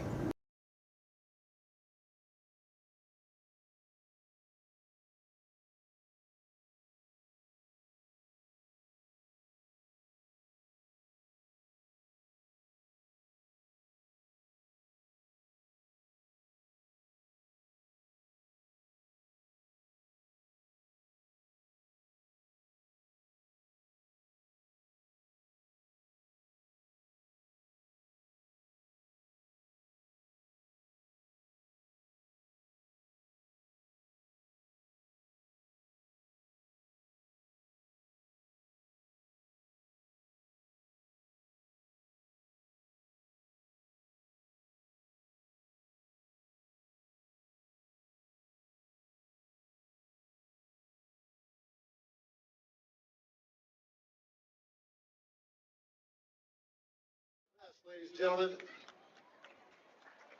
And we're back here in the Varsity Sports Show. 17-0 Pinnacle after the injury timeout. It's the senior lineman Reese Marks that went down. Hopefully he's okay. Back to 1st and 10 from the Horizon 42 for Pinnacle. Horton in the gun, 2 receivers each side. He's going to drop back. Pressure coming. He's going to loft it up. And it's up there, and oh man, looks like the Pinnacle receiver there. Looks like Pena didn't know where the ball was, and it was a prime opportunity for Presley Jones to come down with the interception. He couldn't quite get his footing intact there. Ends up falling down for an incomplete pass, and that was we've seen Horton make some good throws. That was a pretty dangerous throw. Yeah, Horton didn't see the pressure until the last second, had to unleash that ball, and that was nearly picked. I mean, that would have been a really pivotal turnover there, and a great play for the Horizon defense, but unfortunately Pinnacle keeps the ball with them. Try to just throw it up there at the last second, like you said. Thankfully, it fell harmlessly to the turf for Pinnacle. Horton going to keep it, and being dragged down by his jersey. It's a big play from Jack Metzler. Loss of 7 on the play, maybe 6. Or that is Alex Bryan. I'm sorry, I got the numbers wrong there. Excuse me. It's hard to see the numbers from up here, to be fair. Yeah, Alex Bryan read that really well. The scheme out for the last time was right there to bring him down by his towel, it looked like. And a big third down, and this Horizon crowd is loud. No stomping on the bleachers, that's for sure. Big third down, 3rd and 16 for the Pinnacle offense. The Horizon 48, they need to get to the 32 for a first down. Horton's going to drop back. Pressure coming, nowhere to go. He's going to flip it up, and it's going to be incomplete. Horton almost went after it for the catch. Instead, he let that one fall to the turf, and that was Alex Bryan again. Getting his nose in the play, was batted down. And a big 3rd down stop. And Horizon's going to get the ball back as they force the punt team on the field. Back-to-back big plays there from Alex Bryan, and that's what I get for not getting the right number there, really. Yeah, Bryan wants to be called by you, Eric. Certainly gave him another opportunity, but Anthony Segura, number 21, was over there to say something there to Horton. I think he really feels the change of tide in this game. That's the first big stop for Horizon, it feels like, in this game. And the punt is away. Valentino waving for the fair catch. And he's going to haul it in at about the 8-yard line. As we get back to the Horizon offense, Zach, they're looking to really crack the scoreboard. They haven't been able to do that just yet, and credit their defense for holding this Pinnacle offense to just 17 points. But they got to have some kind of breakthrough here in the second half at some point, right? Yeah, it's been a plethora of turnovers, mental mistakes, repetitive play calling. Something has to change this drive, right? Because that last drive, they really looked like they had a chance moving down the field. But again, that repetitive play calling, 3 straight play action rollouts to the left, obviously put Horizon in a tough spot. So we'll see what they're able to do on this drive. Jace Ashley under center here. Spot at the 9-yard line, 1st and 10. They're going to hand it off to Zamorano, and he gets maybe a yard or two. They're going to mark him at the 10, gain of 1 on the play. So 2nd and 9 coming up. I like what the PA announcer said. Bodie the ball carrier. It's got a nice ring to it. I haven't heard that one. Stop. 2nd 9. Yeah. 10-yard line. Definitely has probably been calling some games for a while now, really. 2nd and 9 from the 10 here for Horizon. 2 receivers right, 1 left. Ashley. Looks like the option play again, and that one was designed to go nowhere, almost meeting the 2 in the backfield right away. Loss of 4 on the play. 6, Dean Vincent. Dean Vincent, the guy who got in there and broke it up, and Loss of about one of the team's leading tacklers for Pinnacle, Dean Vincent, the junior. He's one of the captains on this defense. And a big tackle for loss there. 3rd and 13 from the 6-yard line for Horizon. They're backed up against their own end zone. They need something here. 3rd down. They fake the handoff again, and Ashley going to keep it, and he's going to go down. After maybe a 2-yard gain, they're going to mark him down at the 9, the original line of scrimmage, so gain of 3. And a very quick 3 and out, and 3 straight run plays. All of them really couldn't go anywhere. We were talking about how big they needed this drive, and instead it's a 3 and out. Yeah, the penetration by the defensive line has been phenomenal. I mean, they're in the backfield, they're chasing after Ashley. It doesn't matter. Ashley just doesn't have the time to throw, and I think that's something that needs to change here for this Horizon Huskies offense, because Pinnacle smells run almost every play. So Canyon Floyd on to punt it away with Mac Richards awaiting the return at about the 45. It's almost blocked. And Richards telling his guys not to go after it. This one will be downed. It's going to take a friendly Horizon bounce right about the 45-yard line. So right where Richards was waiting for it is where Pinnacle will start it off. They start with 1st and 10 at their own 45, and a chance for them to increase the lead and really stake their claim on this game, Zach. Yeah, no doubt about it. 5 minutes to go here in the 3rd quarter. Already a 3-score game, another score, and with the way the Horizon offense has been looking, it might just put the game over almost 17 minutes to play. 5:08 to go in this 3rd quarter. Even after the Pinnacle offense stalled for what feels like the first time all game, especially when they've been rolling as much as they have. And a chance to get back out there. They start at their 45. The handoff is to Mason Hughes. Breaks the first couple tackles, and he's brought down at about the 49 of Horizon. Gain of 6 on the play. So it looked like he was going to be wrapped up for maybe a 2-yard gain. Broke those and gets an extra 4 out of it. And now it's Pinnacle running the hurry-up offense. 2nd and 4. Horton fakes the handoff, zips it over the middle, and it's complete. And that's Mac Richards again with the catch. And he's brought down at about the 33-yard line. 16-yard gain there on 2nd and 4.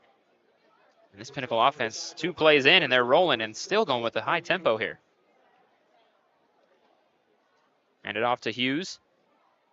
And he's met at about the 30-yard line, gain of 3. And they finally look like they're going to take a breather here. Gain of 3 on the play, 2nd and 7.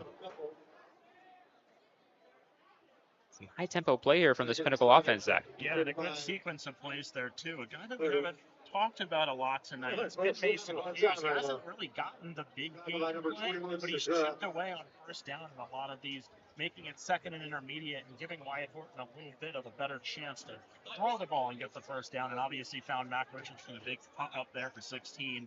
It's been a good drive, really good drive so far by Pinnacle. Pena in motion here on 2nd down. Now he goes back to his original spot. Horton drops back, slinging it towards the end zone, just out of reach of Richards again, just a bit too tall. That one could have been a dangerous play there for the Horizon defense. Thankfully, that one was a bit too tall there for the star receiver for Pinnacle's 3rd down.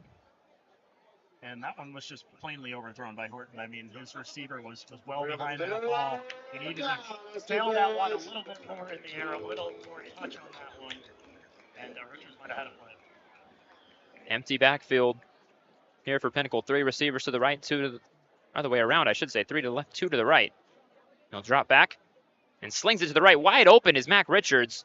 He's going to make the catch and be brought down at about the 18-yard line. There was no one near him, and a 15-yard gain on a critical third down. How did he get that wide open? Yeah, I have no idea. I just looked right over at Mac Richards when he threw that ball. There was a defender not even within 5-7 yards of him. Just a great job there by Wyatt Horton to find him wide open and get the easy first down. So they're in the red zone now after that 15-yard connection. Ball's at the 18-yard line. Horton once again out of the shotgun. We haven't really seen him under center at all. Living in the spread offense for the most part. He takes the snap, hands it to Hughes, and he gets about another good, like you said, on first down. He gets a decent chunk there, maybe 5 yards, sets up a second and intermediate here, 2nd and 5 coming up. He's been a very underrated piece of this Pinnacle offense today. Like I said before, doesn't really get the big gains, but he chips away and puts the position of the Pinnacle offense a little bit better on 2nd and 3rd downs. Gain about 5. 2nd 5 at the Husky 13. So 2nd and 5 now at the Husky 13-yard line. Hold with stop. Under 3 minutes to play in this third quarter. Feels like Pinnacle's had the ball for nearly that entirety. Horton in the shotgun. Misdirection, hands it to Hughes. Goes right up the gut, makes a couple people miss. And it looks like he's got enough for that first down. Needed the 8-yard line. He got the 7. So on 2nd and 5, they get 6 and pick up the first down. 1st and goal for the Pioneers now.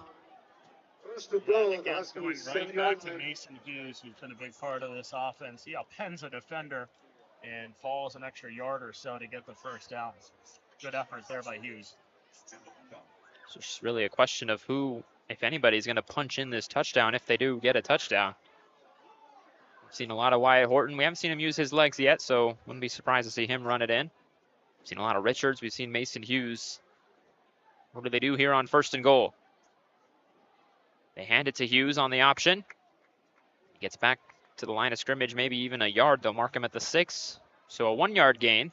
So 2nd and goal now from the 6-yard line.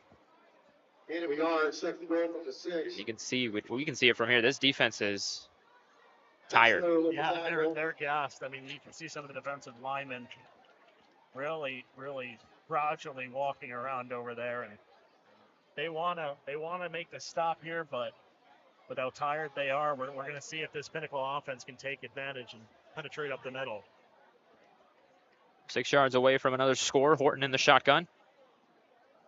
He fakes the handoff and rolls to his left. He's got people to throw it to, and it's incomplete, knocked away.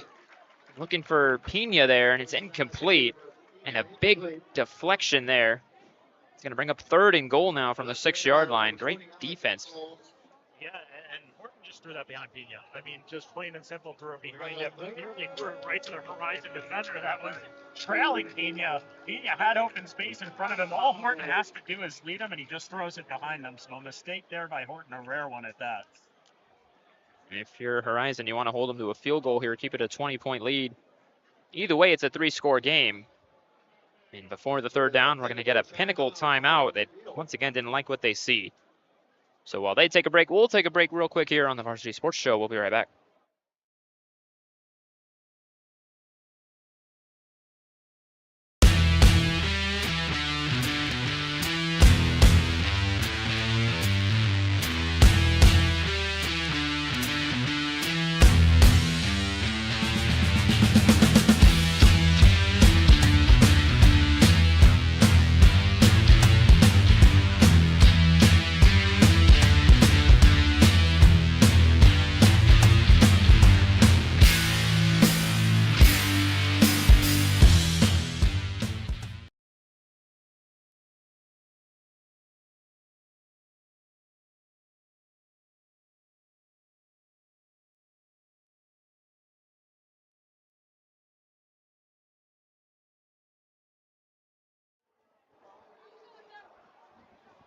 We're back here at Horizon High School for this big 3rd down coming up here for the Pinnacle offense. 3rd and goal from the 6-yard line. Looking to punch it in and somewhat drive the dagger deeper and deeper into this game. Keeps it a 3-score game no matter what, like we just talked about before break. Horton's got 2 running backs in the backfield. He's going to fake it to one of them, and it's thrown and almost intercepted. Oh my goodness, that was the big play that Horizon almost came up with. That's number Richards. Knocked away by number 23, Tanner Newt. And Tanner Newt was the one coming across to almost get a crucial interception there. This is my neighbor, by the way. And the PA announcer just brought up a pretty interesting fact there. Tanner Newt was his neighbor. And I got a chuckle from a little bit of the crowd and from you too, Zach. I mean, it's always nice to hear fun facts from a PA announcer like this guy. But I'll give you a fun fact, Eric. Tanner Newt actually had an interception in the end zone last week, so it would have been his second consecutive week with an interception in the end zone. Hang on for the field goal try. so Tanner Newt almost came away with his interception again. And we're going to get another timeout here. Marker down. And looks like the penalty marker's down as well, but it turns out that they got the timeout off beforehand. So a big fourth down coming up, even with the field goal unit on. Anyway, let's go back to that defensive play. We won't take a break here. We can talk about that play. Tanner Newt, we talk about that interception in the end zone. He read that play to perfection. Absolutely ran right in front of the route. I mean, knew exactly where Wyatt Horton wanted to go with that football. And that's really his best ability, is his ability to read the quarterback. Last week, read the quarterback he was facing very, very well, jumped the route, and got the interception. He really did it again there. But irregardless of that, a big pass breakup there by Tanner Newt that leads to a fourth down and a field goal attempt for Pinnacle. Was able to force the offense off the field and get the field goal unit out there, trying to make it a 20-0 lead. 1:03 to go in this third quarter. This will be about a 23-yard attempt.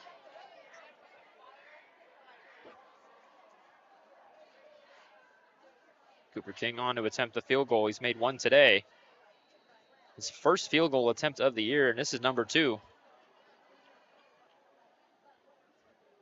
A 23-yarder. It is up and through, so put 20 on the board for the Pinnacle Pioneers. 57.4 to go in this third quarter. 7.4 seconds remaining. And it's been a very interesting quarter, to say the least. We've seen Pinnacle on the field quite a bit. And we've seen Horizon have the opportunities to make some big plays, both on offense and defense, as we just saw. With the last quarter coming up here, they're for sure not out of this. We know they have the firepower to get back into it. What do they have to do, Zach? Yeah. The first 3 weeks, I would have said they really need to get the chunk plays. But given what I've seen here tonight, I think Jace Ashley needs to find an opportunity to sit back in the pocket, have the time to throw the ball down the field, because this Pinnacle defense is expecting run almost every single play. And tries to keep handing it right to them. They're trying to run 40 center on them. They're trying to run Jace Ashley. He needs to just sit back in the pocket and land it before them. It's been a constant theme all night. Looking to break the scoreboard, or rather crack the scoreboard for the first time tonight. They haven't been able to do it. Just about 3 quarters as Cooper King kicks this one away. It'll be yet another touchback. So Horizon will start at their own 20-yard line, down by 20. Just about 13 minutes to go in this football game. 57 seconds in the third. A somewhat warm night here in Scottsdale, as we've seen parts of the student section start to deplete here as we get closer to the end of the game here. And what was, for those who weren't here in the beginning, it was a very loud atmosphere at kickoff. There was quite a lot of people here. The crowd was into it. Even there was a lot of Pinnacle fans on the other side as well, and it was a great atmosphere come kickoff. Yeah, the Pinnacle fans have stayed for the most part. That section right across from us, we can see very, very full. Horizon clearing out a little bit with their team down 20-0, but still a very, very strong fan presence for them. So on first down, Jace Ashley hands it off to Zamorano. And he gets a 1-yard gain on first down, bring up 2nd and 9.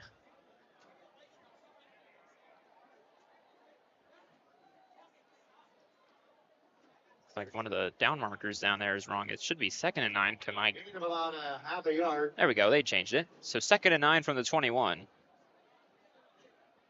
Ashley in the shotgun. Zamorano motions to his right. Ashley drops back. Has a little bit of time. Slings it to the right. He's got Markovich, the tight end. May not be the chunk play that Horizon wanted, but they get 6 yards there on 2nd down. It'll bring up a 3rd and short. I'll mark him out at the 26, gain of 5 actually. So 3rd and 4 with 7 seconds left in the quarter. Let's see if they get a playoff before the quarter ends. 3rd and 4 from the Husky 26. I don't think they will. It's going to end it for the third quarter. So as we head into the fourth here at Horizon High School, the home team, the Huskies, they trail 20-0 to Pinnacle. We'll take a break here on the Varsity Sports Show.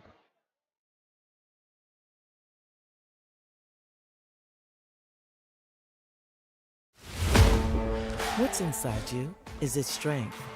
Is it speed? Is it knowledge of the game? Unlocking the greatness inside you means digging deeper, running faster, and going further than you can on your own. Banner Sports Medicine High Performance Center trains the athlete in all of us with technology, techniques, and hands-on experience customized to you. See what you're capable of by unlocking the greatness inside of you.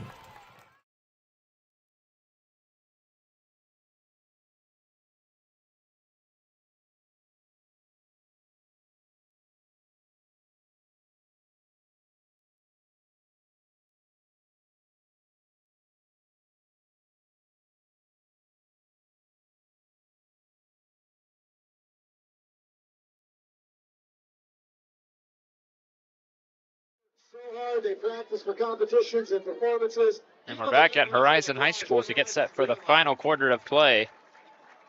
The Pinnacle Pioneers, the visitors, up 20-0. What is a very highly touted rivalry game that's been circled on the calendar for as long as we can remember, as long as both schools can remember.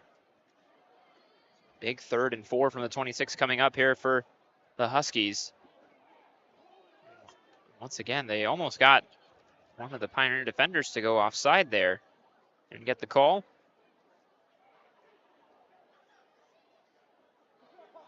So on 3rd and 4, Ashley drops back. Pressure to his right. He's going to float it up and just out of reach of Markovich, the tight end.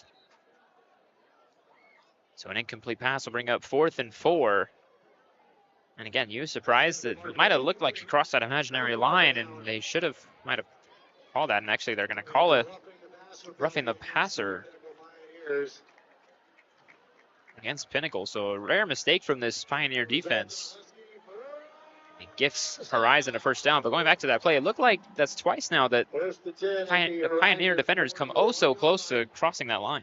Yeah, I didn't think he got across that time. The first time I personally did, I know you didn't at first, but that time I thought he was just dancing off the edge. It looked close, but I didn't think it was that close, not as close as the Horizon Huskies thought. So on first down, they hand it off to Zamorano, and he gets 4 yards to about the 45-yard line.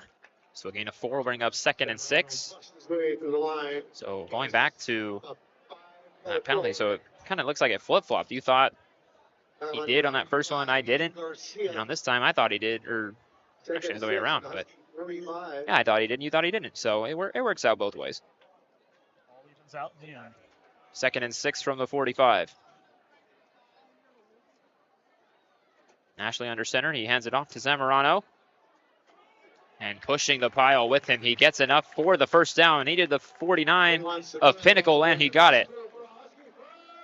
So a first down for the Huskies on the other side of midfield in opponent territory. I'll actually mark it at the 48. They trail by 3 scores with just over 11 minutes to play. They need something fast. Ashley in the gun. Fakes the handoff, zips it over the middle. It's complete to Caden Cox.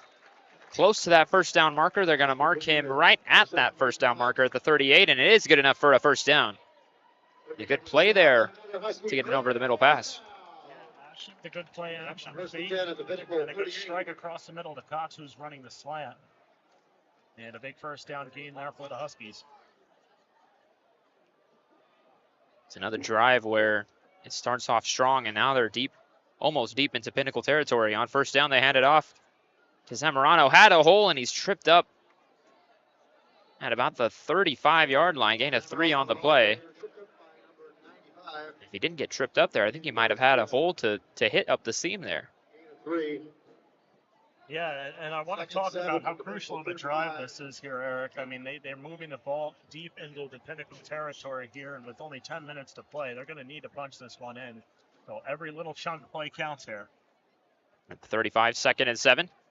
Zamorano once again gets the give. He bounces to the outside. And he gets about 3 yards there.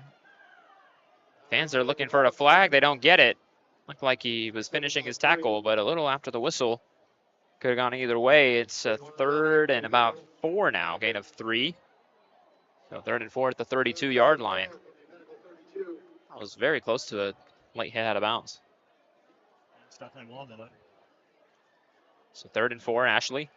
Behind it off to Zamorano. He needs 4, and he gets about 3.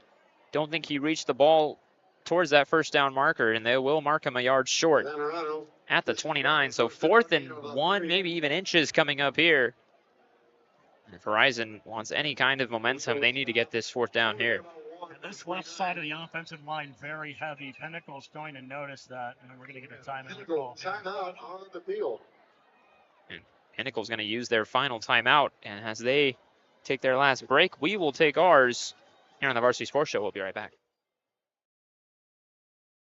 Hi everyone, my name is Jackson Webster and I'm a senior at Arizona State University's Walter Cronkite School of Journalism and Mass Communication. This semester I will be joining Varsity Sports Show as a social media manager. I'm excited to promote and make engaging and informative content this semester.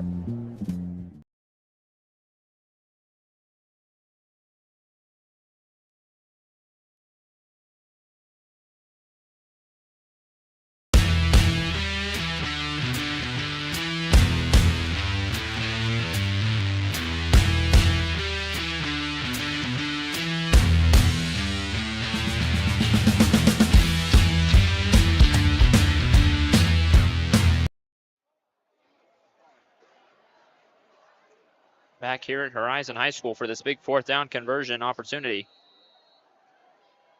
4th and 1 from the Pinnacle 29. Oh, and they got him to jump. 3rd time's the charm, as they say pretty much everywhere. And they got him to jump that time. It's going to result in a 1st down. Referees will get together to make sure. Ladies and gentlemen, let's wait and see what we got. Eric, I think we can agree on that one, right? I think we can agree on that one, unless the referees don't agree with us, which is what they're talking about. Let's get the call.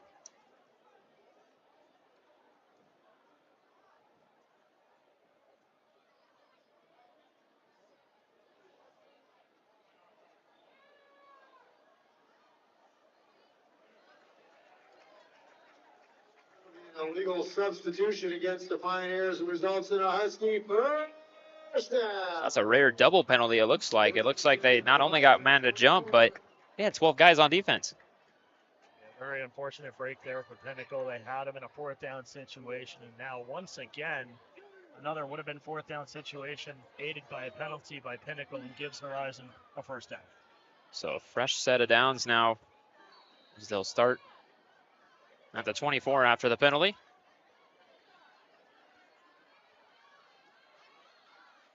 And on 1st down, they hand it to Zamorano. And he gets behind those linemen, and he pushes forward for about 6 yards to about the 18-yard line. So a gain of 6 on the play will bring up 2nd and 4.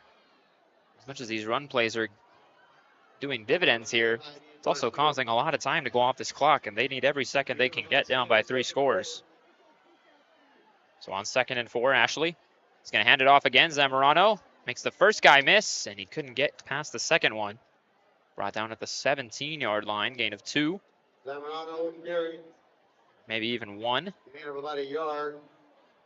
91 shot. So 3rd and 3 from the 17 coming up here. In what is the most certain 4-down territory we've seen all night. And a really interesting situation here, Eric. Zamorano comes off the field on 3rd down. Anthony Segura in. And they hand it to Segura on 3rd down, and he's running over a couple people, and he gets that 1st down to the 11-yard line.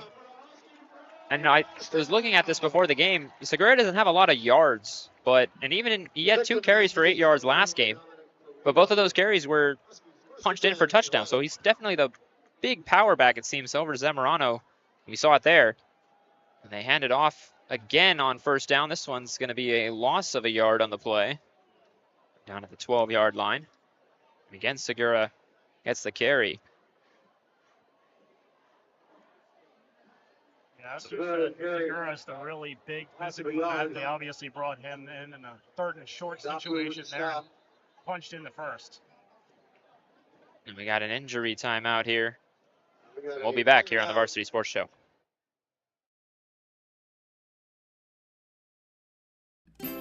Hey everyone, my name is Jason Goldie from the Varsity Sports Show. I love sports and fell in love with sports broadcasting back in high school. I can't wait to bring you my unique perspective because I am on the autism spectrum and sometimes I view things a little differently.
We're back after that injury timeout. 7:57 to go in the game. And Horizon has a 2nd and 11 at the 12-yard line, which, unless they get the 1-yard line, is essentially goal to go. As they trail by 3 scores. And they're running out of time. Ashley under center. Takes a handoff, hands it to Segura, goes to the right. And he has a couple of defenders miss, and he's got the edge, and he's got the touchdown. Horizon gets on the board thanks to Anthony Segura's 12-yard touchdown run. It's 20-6, Pinnacle.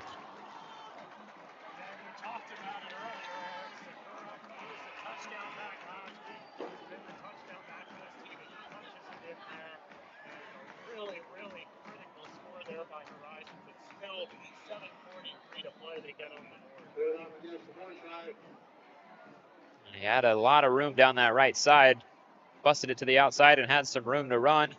Extra point from Canyon Floyd is good, and it's 20-7 with 7:43 to play. And for the first time all night, Horizon turns a good drive into a good outcome, and they get the touchdown. They're going to need to do that a couple more times, but more importantly, they're going to need to stop this Pinnacle offense, which they've, for the most part, done a good job of doing in the second half. Yeah, no doubt about it. You wonder if this defense is energized after finally seeing their offense score. I mean, they've waited.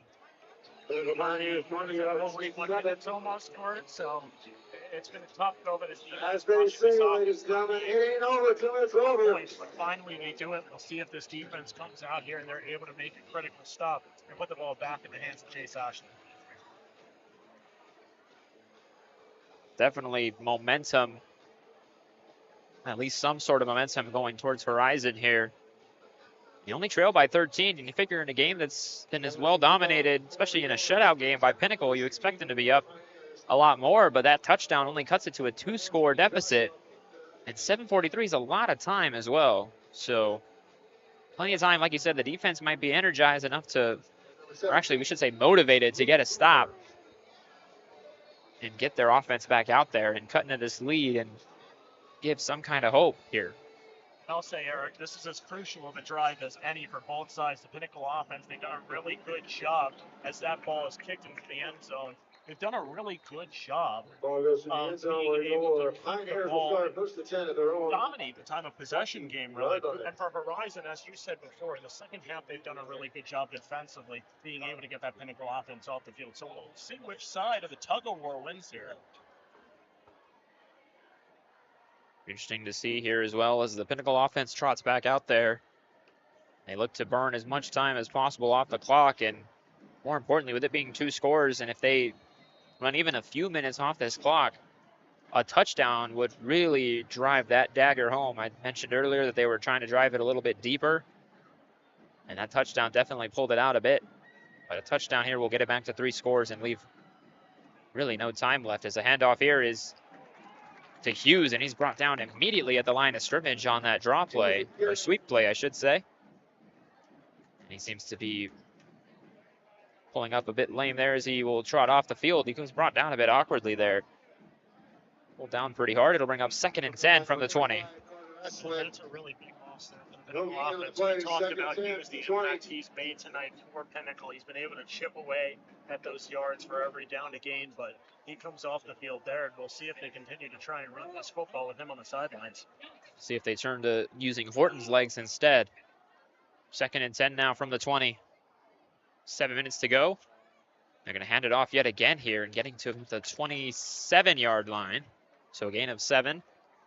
Bring up a big 3rd down here for Horizon. They need to stop here to get their defense off the field as quickly as possible. So 3rd and 3 coming up. With the stop. We have a 3rd down. Horton in the shotgun, 3 receivers to his right, 1 to the left. And Pinnacle's got no timeout, so if they have some kind of play they don't like, they can't stop and get another one. Horton's going to hand it off, trying to get to the 1st down, and he is just on that line. Second effort might have gotten him the 1st down, and they're going to give it to him.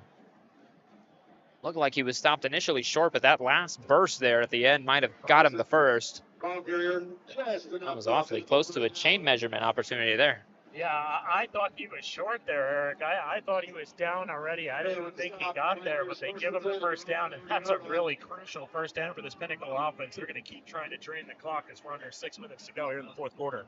And to your point, he said he might have been down before that burst. It looked like he might have had his elbow or even his knee down before he stretched across to the 30. Nonetheless, Pinnacle gets a fresh set of downs here at the 30. Horton. He's going to hand it off. And plenty of space down the left side. Well into Horizon territory and out of bounds at about the 43, 44-yard line.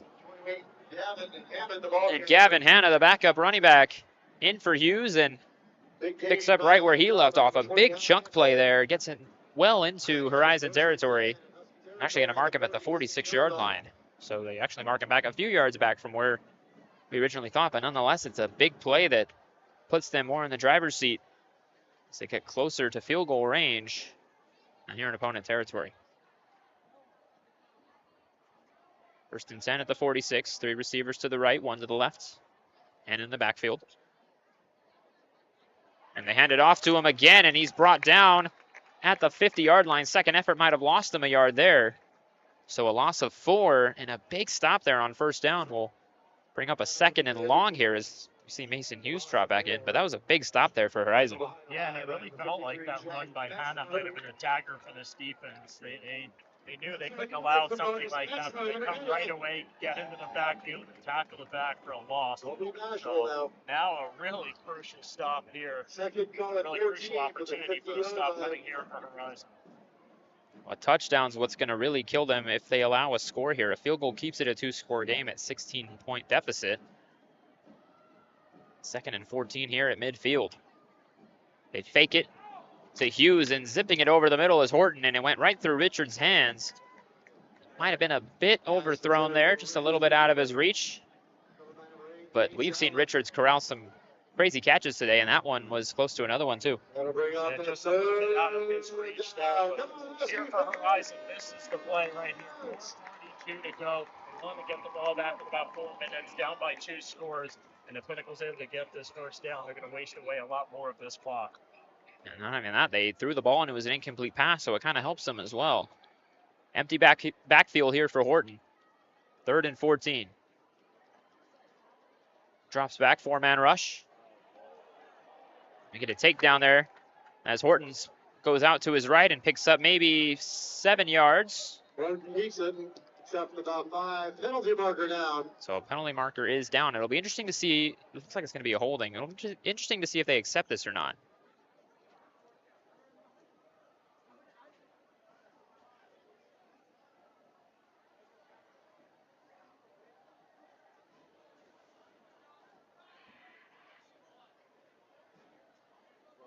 That's a holding. So it is that holding penalty that we just saw. We saw a takedown as Horton rolled out to his right. So smart decision there to punt, or rather to decline the penalty and force a punt here, looks like.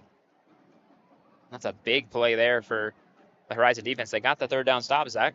Yeah, most importantly, they got a clock stoppage, so they're going to get the ball back with about 4:20 to go. The clock's going to wind here, so we'll see how much time they're able to take off of it. But yeah, big penalty there.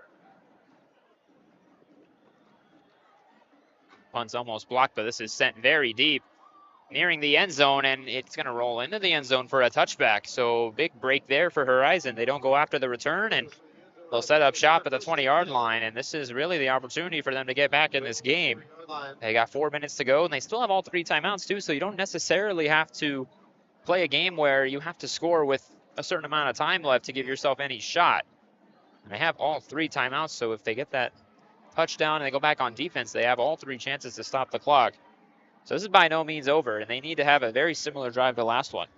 Canyon Floyd, I'm thinking a little bit ahead of myself here, but Canyon Floyd's such a talented kicker. I wonder how good he is at onside kicks. We'll see if the opportunity presents itself. But thinking a little bit ahead there, how confident are they in their onside kick team? That will definitely come into play as well. You kind of read between the lines there. I didn't even think about that. 1st and 10 here for Horizon at their own 20. Ashley flings it out to the right. It's caught by Wagner. And he's going to be dropped at about the 22, maybe the 23-yard line for a minimal gain. So it's going to wind the clock, and only a 3-yard gain, and that's not the start you want. Let's see if they get some kind of momentum here. 2nd and 7 from the 23. Ashley drops back, feels pressure, evades it, and able to get it away at the last second. There was a receiver in the area. It's going to be 3rd down as Ashley a little slow to get up, but he'll get up. And not a lot of quarterbacks have the presence of mind to throw that ball to a receiver in the area before they take a sack, but Ashley figured it out there. Yeah, I think Ashley's gotten the experience. He's had the pressure in his face all night long, and I think he knows at this point he's got to get rid of that ball when he sees a defender coming into him. 3:45 to go. Big 3rd down here for the Horizon offense, 3rd and 7. Ashley drops back, another blitz coming. He's going to zip it over the middle and just a bit too tall yet again. This one for Valentino. If he comes down with that, it's a huge gain, and he had a lot of open field in front of him. That's a big miss there for Chase Ashley. No doubt about it. That was pretty much a must-have play there. And a couple of throws from Ashley to Valentino obviously had the prayer near the end zone there that was answered. Didn't quite get into the end zone, but made the catch. But otherwise, Valentino, a couple of little miscommunications, whether it's a drop or an overthrow by Ashley. Valentino's been getting the targets, and I just hasn't seen the receptions. So now it sets up a big 4th and 7 here. They need this in order to have really any shot. Ashley rolls out to his left. He's got pressure. He's going to throw it at the last second, but there's no one around. That's going to be a turnover on downs. The Pinnacle defense came after him yet again. He's going to force the turnover, and a big missed opportunity there for the Horizon offense. They're going to give the ball right back to Pinnacle as they look to finish off this game with 3.5 to go. Roll out that bites them again. Jace Ashley tried to roll out to his left there and then tried to go back to his right when the defense was bearing down on him and just didn't have the time to plant his feet and throw anywhere near a receiver there. So unfortunately a 4 and out, and it's going to give Pinnacle the ball almost near the 20-yard line here, and they're pretty much able to put an end to this game. Really, to have any hope, you've got to stop them and force a field goal opportunity to keep it a 2-score game at 16 points. There's Wyatt Horton back in the shotgun. 23-yard line was where they'll start. On 1st down, they hand it to Mason Hughes, pushing the pile with him, and picks up maybe 5 yards to the 18-yard line. So a nice mini chunk play there on 1st down. We're on 2nd and 5. So we near 3 minutes to play. All 3 timeouts still remaining for Horizon. Just a 2-score game. Field goal keeps it a 2-score game. Touchdown effectively ends any kind of hope. And time still ticking as now we reach the 3-minute mark. 2nd and 5 for Pinnacle.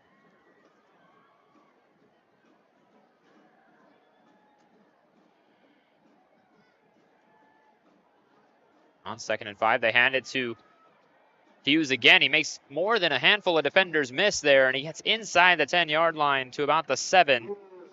They're getting closer and closer to that dagger. Now for a Pinnacle first down. Mark it at the 7. 1st and goal for Pinnacle. That was a good run there by Hughes. Yeah, no doubt about it. It really feels like the dagger. I mean, they're going to be able to waste away pretty much the rest of this time by not running a play and then running the ball and keeping that clock going. So Pinnacle, we'll see if they decide to use their timeouts at any point. But yeah, that really feels like a huge blow here at this point in the game. Feel like if they get stops after this play, they're going to start using their timeouts. They kind of have to really have any shot. As we send a farewell to Zach as he heads off to get ready for the post-game action. As Hughes gets another carry, he'll get to about the 3-yard line. They'll mark him there. So 2nd and goal coming up. Gain of about 4 seconds. Goal from the Husky 3. Mason, we've seen a steady diet of Mason Hughes this entire drive, it feels like. Not taking any chances with getting their star quarterback hurt. They're going to let their running back take most of the carries here. No timeouts being used for Pinnacle, or for Horizon, I should say, as Pinnacle is closer and closer now to that finishing blow. On 2nd and goal, they hand it to Hughes. He's up the middle, and he's in for the Pinnacle touchdown. And that feels like the knockout blow to the Horizon Huskies. 26-7 in favor of the Pioneers. Mason Hughes gets into the end zone. Extra point try.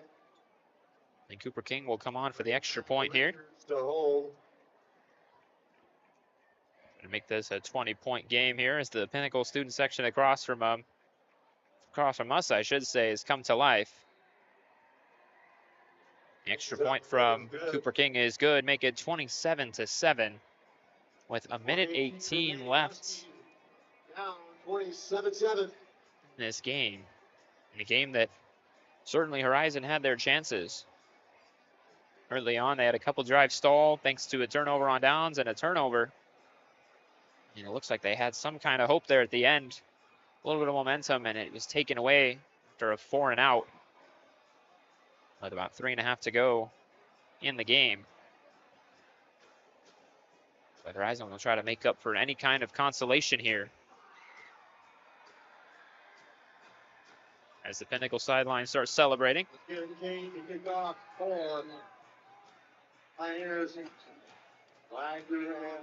King getting set to kick this away.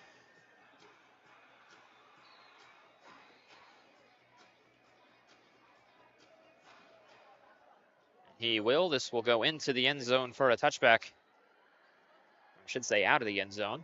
So Horizon will start at their own 20. 1:18 to go. Interesting to see what they do here on offense. They try to get some kind of points still on the board, or if they just play this one out, get ready for next week.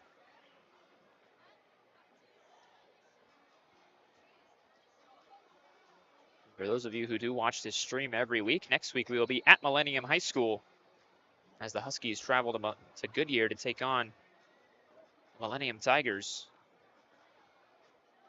Look to bounce back from this rivalry defeat here in a game that was circled on both teams' calendar for as long as the schedule's been out, really. And it goes to Pinnacle in this one. Up by 20 with 1:18 to go. Ashley on first down. Swings it to his right. Valentino did not run the right way. Almost intercepted. It's going to go incomplete, though. Bring up 2nd down and 10. Covered by Lee, 2nd 10. Their own 20-yard line.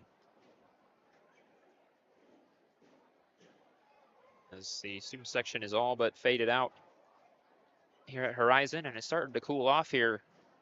Deeper it goes into the night here on this Thursday night. Ashley drops back. Pressure, he moves to his right. Slings it across the middle, it's caught. And he has some blockers in front of him. And he gets towards the left sideline, he's at the 40. And finally wrapped up at about the 48-yard line. That's Adam Wagner with the catch. And the run nets him an extra 25 or so yards. They'll mark him down to the 46-yard line. 26-yard gain, the catch and run. And it's good for a Horizon first down. A good catch and run by Wagner to go the other way. Got him some blockers and got very, very positive yardage. Ashley fakes the rollout, and he's going to hand it to Zamorano, who's got room up the middle. And he's brought down after about an 11-yard gain. He'll get to the 42. They'll give him a 12-yard gain. Another Horizon first down here with 40 seconds to play. And they'll actually move it back to the 43. 34 seconds to go. Ashley in the gun, Zamorano to his right. Ashley drops back, fakes the swing. He's going to go out toward the sideline. And going up and almost making the catch is Adam Wagner. Landed a bit hard there on his arm. Let's see if he's okay. We're going to actually get an injury timeout. Credit Wagner for going up for that ball. Giving effort until the final whistle. He's down, and we'll take a quick injury break here on the Varsity Sports Show.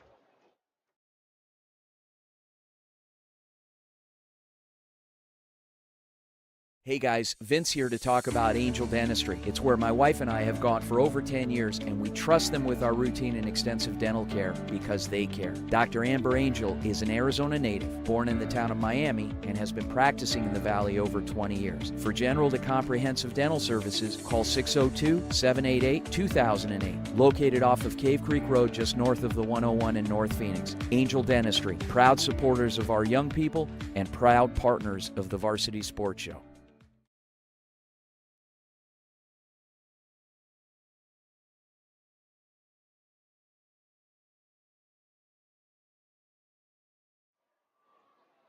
Back after the injury timeout, that was Adam Wagner who went up for that ball, came down and was shaken up. Credit to him for going up for that ball. So 24.2 to go in this game. Horizon at the Pinnacle 43. Trying to look for a strike here to cut the deficit before the game ends. Ashley drops back, slings it to his left, and making the catch along the sideline there is Jordan Partridge. It's the first time we mentioned his name today. Able to keep a foot in bounds, and he was. So a nice play there to Partridge. It's good for a Horizon first down, and more importantly, it stops the clock. First down from the 31-yard line. Horizon still has all three of their timeouts if they choose to try to get a score here. Ashley drops back, pressure coming. Slings it over the middle, it's caught. And getting to the outside and being brought down right at around the 15 before he's gang tackled. That is Vincent Valentino. The penalty marker is down.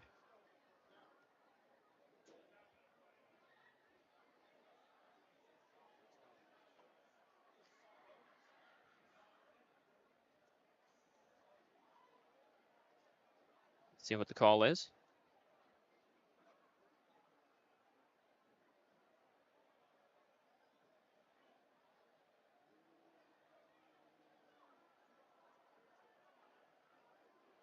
Sportsmanlike. It's the Huskies. Dead ball foul, so the first down will count. Huskies first to 10. Pioneer 30-yard line. So it is an unsportsmanlike conduct. Waited for the referee to make the call. 8.7 to go, and it was a great play to Valentino, but he got up and looks like he got in the face of some of the Pinnacle defenders there, and the referees caught him. So it negates the 15-yard gain there. We're going to get a timeout called by Horizon. And really just a poor decision there from Valentino. When team's down by 20, he's still getting up, and to his credit, he's still playing hard. But saying some choice words to the defenders, especially when you're trying to get some kind of points, doesn't play well. Good learning lesson for him. And all it really does is move it back to the original line of scrimmage before that play was made. They were at the 31 before that play to Valentino, and now they're at the 30 after the penalty. So it was a 16-yard gain, and with the 15-yard penalty, it turns into really a gain of 1 and a fresh set of downs. With 8.7, Horizon is putting the final touches on this game. We'll see if they try to do one last heave towards the end zone. Or maybe even a couple if they get it off quickly enough.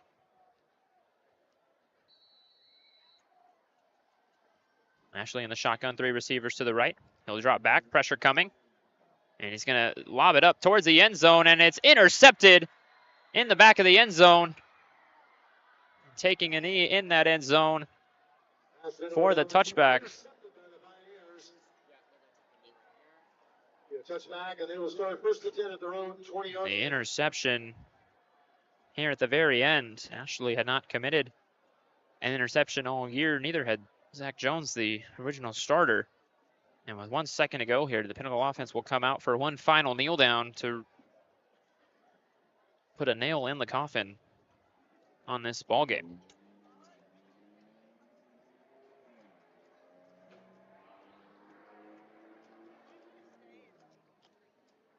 Pick 3 formation for the Pioneers. It looks like that was number 21, Dylan Frick, who came away with that interception for Pinnacle. It's the second takeaway of the game for the Pioneers. Looks like the backup quarter, or rather, right, Horton still in there. He'll take a final kneel down, and that will do it. Ball game here at Husky Stadium, ladies and gentlemen. So a well-awaited rivalry game here at Horizon High School between the Huskies and Pinnacle. A game that's been circled on both teams' calendars since the schedule came out. Pinnacle gets the best of Horizon in this one by a final score of 27-7. A game that was dominated from Pinnacle from the get-go. And it looked like Horizon had a small glimmer of momentum halfway through the fourth when they got their drive going and scored that touchdown with about 7 minutes to go. And they just couldn't quite get that big stop to get the ball back. And when they did get some kind of stop, they just ran out of time. Friday night showdown. Thank you for all that you do for Horizon Husky football and for tonight's game. So on this Thursday night, Pinnacle comes away victorious in this rivalry game, as both teams meet at midfield for the handshakes. The superstar of the game, the student section of the game. Again, visit fiestabowl.org/Friday night showdown. And it really was a dominant performance from Wyatt Horton in that Pinnacle offense. And credit Mason Hughes for also doing his damage on the ground as well. Pinnacle did a nice job of stymieing this Horizon team that has scored over 100 points in their first 3 games and only allowed 17. And then they give up 27 to this Pinnacle team that coming into this game had some very big wins to open the year, and then they knew going into this game it was a big road rivalry. The fans showed out, the student section of Pinnacle even showed out as well, and they drove them to a big victory here. Long drive out there, so leave early and get there on time. The JV program will be back here at Horizon High School, where they will take on the Millennium Tigers. That'll be on Thursday, the 21st, game time. So coming up here on the post game, we're going to hear from my partner, Zach Mott, who's going to be alongside Coach Litton for a live post-game interview, and he's also going to get the player of the game as well. As Horizon is in their pregame huddles. As you back up the weed, please dispose of your trash and help us keep our facility clean. Remember, please drive carefully, and we will see you at the next home game. And remember, go Huskies!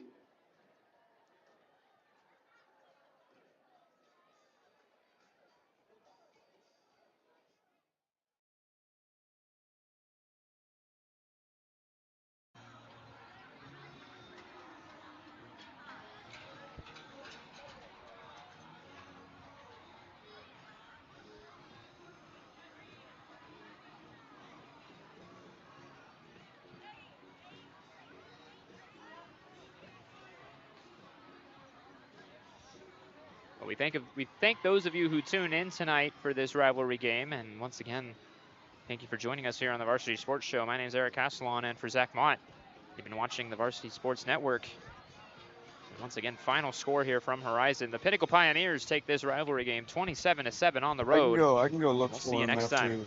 the post game.